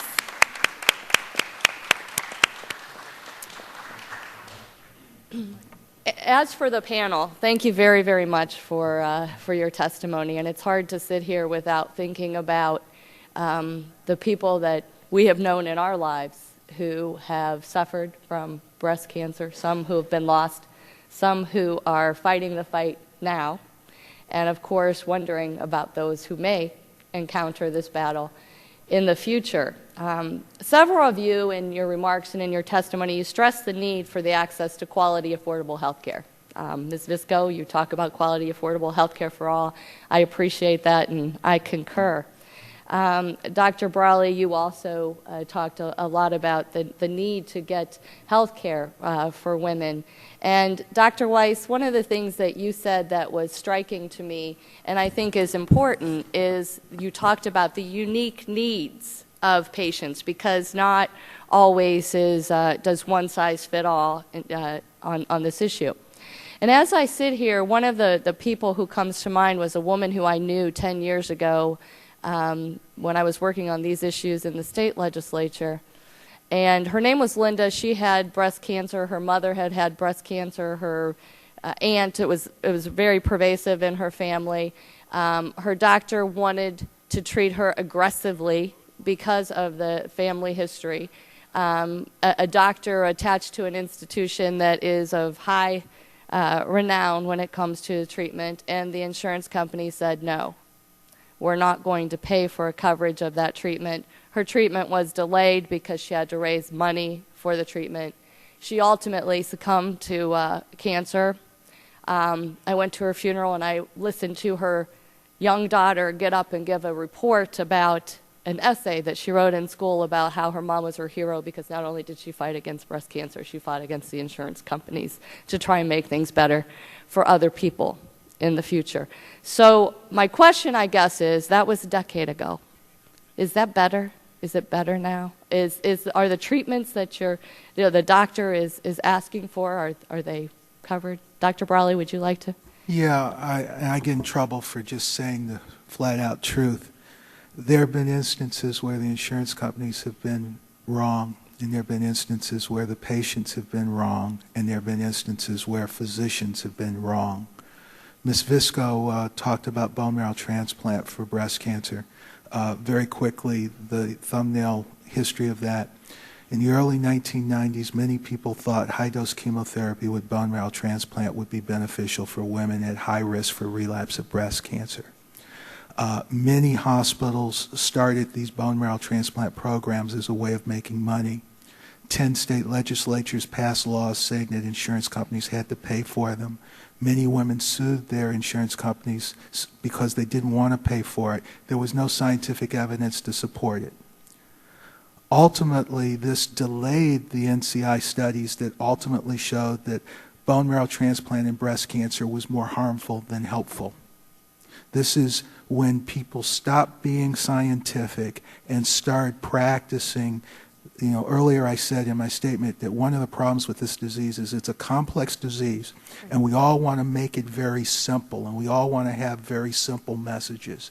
That's a darn good example of how the simple message, more chemotherapy must be better, actually killed women. It wasn't that was just a waste of money. It actually killed women. I appreciate your answer, and I think that again goes back to the point of it isn't simple. It's all very multifaceted, and there are unique considerations in every story, right? So it's very difficult to. But Congresswoman Sutton, the answer to your question is what you described does happen, where people want to get the right therapy, and someone, an insurance company or others, somehow decide that they should not get the right therapy. That does happen. It's one thing to make a determination based on health needs, and it's another thing to make a determination based on money. So, and Congresswoman, if I may add, there's the issue of access to experimental treatments and how that access is granted and whether or not it's based on scientific evidence. But there's also access to ongoing treatment that many of our patients experience. There was a young woman here, Anna Van Leer, who had to fight her insurer after being diagnosed with breast cancer, had to fight to get her MRI. Because of her age, and that occurs again and again. So the experimental treatments are one issue, but it's the ongoing need for surveillance, care, side effects, et cetera, and having to battle the insurer every day. Thank you. And of course the economic loss that they experience too because of the high out-of-pocket expenses. Thank you. Dr. Weiss? I mean, the cost of negotiating with the insurance companies throughout each clinical day has lengthened my day by 2 hours. And it has slowed down the urgent feeling of patient, you know, her ability to get what she needs when she needs it. And we start, you know, we've doubled our office staff just to get enough people on the phones to get the authorizations for a test or for a treatment or to see a new doctor, or to clarify, get a second opinion, and maybe even a third opinion in a complex case. So in terms of the cost of health care, I don't think that these barriers are saving us money. I think that we need these laws today to give the physicians the ability to deliver the optimal care in terms of early detection, treatment, and surveillance of women beyond their initial treatment. Thank you. Thank you. The gentleman from Iowa, Mr. Braley. Thank you, Mr. Chairman. Dr. Brawley, I want to follow up with your observation because you might find it interesting to note that I used the exact example that you were describing in an earlier markup we were having on health care in this same conference room. And one of the things we can't ignore is sometimes the political implications of important public policy decisions we're making that involve academic research, scientific research, medical research, and most importantly, people. Because the story I used was from a book called certain by Shannon Brownlee. It's given to me by a family practice doctor. Overtreatment. And this exact scenario that you were describing is mentioned at length in that book. And this very conference room was filled with women who were getting high-dose chemotherapy with bone marrow transplants. And the person who developed that treatment methodology was sitting in these witness chairs and turned with his back to members of Congress and had all those women stand up and then said to the members sitting in this hearing room, 50% of these women will be dead if you don't approve funding for this treatment. So we're really talking about a high-stakes poker game here. And I think what all of us want to get to is a healthcare delivery system that is based upon evidence-based decision-making that makes sense for the greatest portion of the population. I had the opportunity, before I came to Congress, to represent a retired swimming coach who was diagnosed with prostate cancer, and the treatment of choice that he decided upon was not covered by Blue Cross Blue Shield through an employee-sponsored health care plan.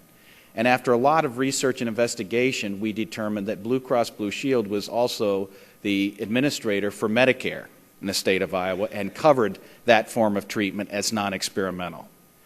So when we're talking about making health care available to women who've been diagnosed with breast cancer, we all need to know the best evidence available, and we also need to eliminate these bizarre distinctions between coverage options so that no woman who is a breast cancer, who's been diagnosed with breast cancer, is faced with the difficult decision of deciding how she's going to pay for treatment under one program that she could get if she was old enough to be covered under Medicare or something else.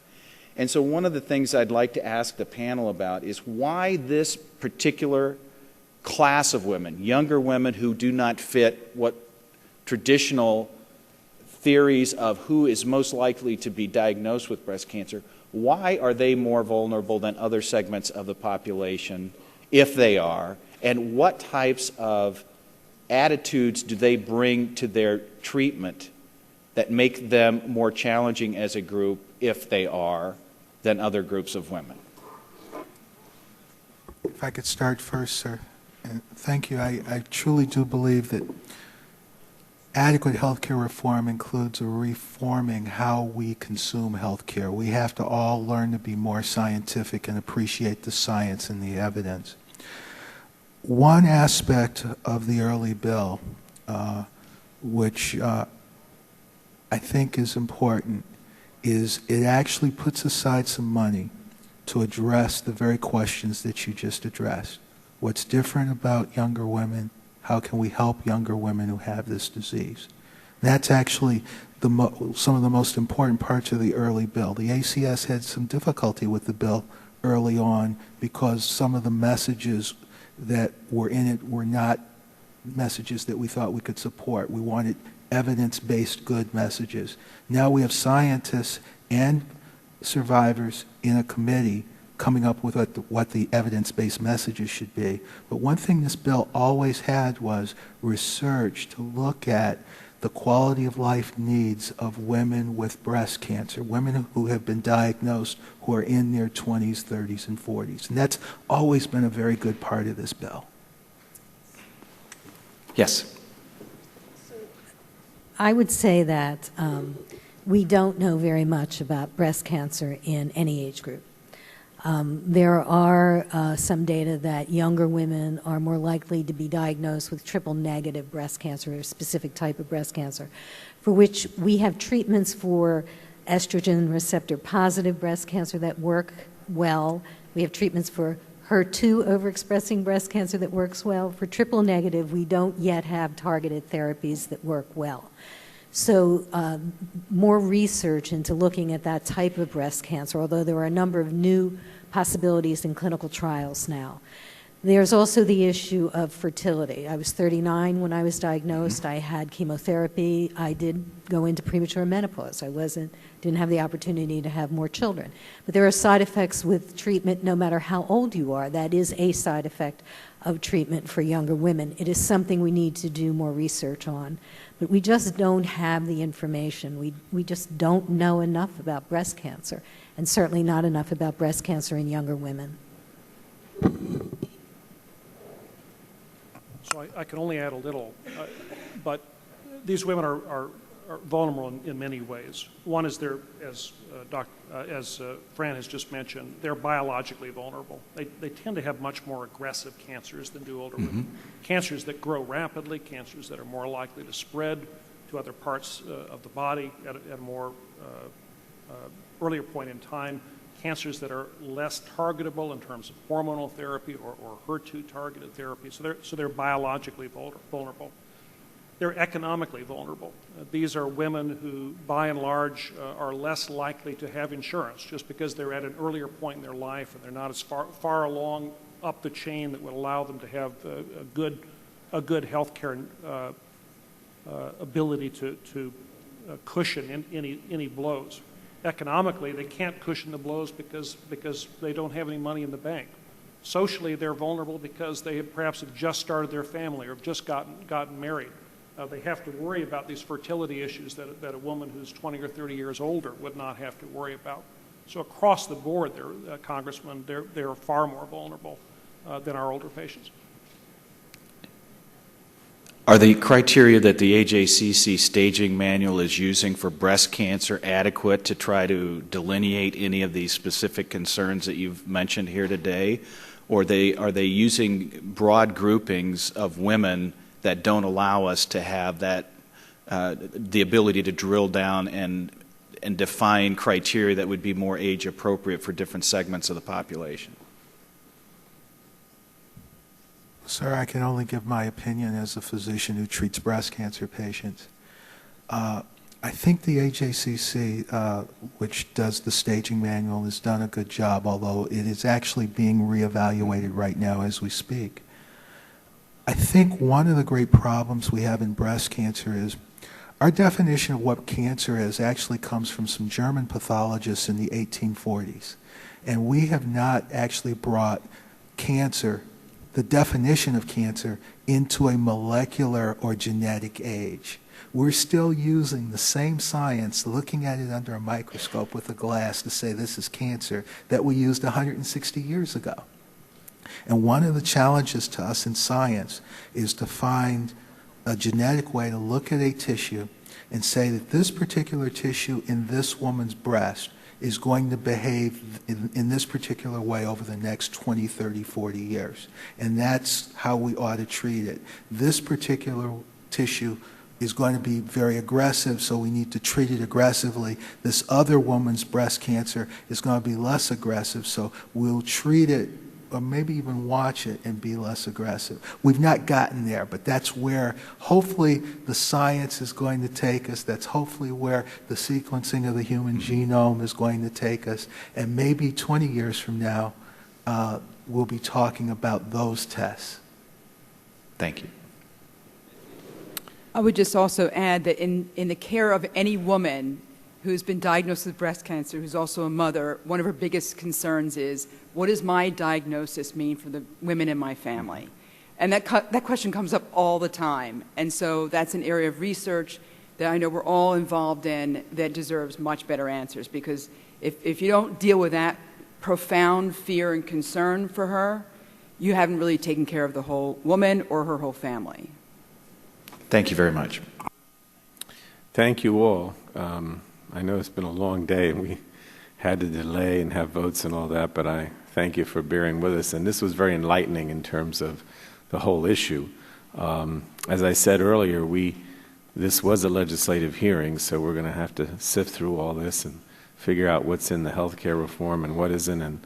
But we do intend to try to move the bills that were considered today. And let me just mention that members can still submit written questions to you. They're supposed to submit them within 10 days, and then the clerk notifies you, so we may ask you to respond in writing to some additional questions. But thanks again, and without objection, this meeting of the subcommittee is adjourned.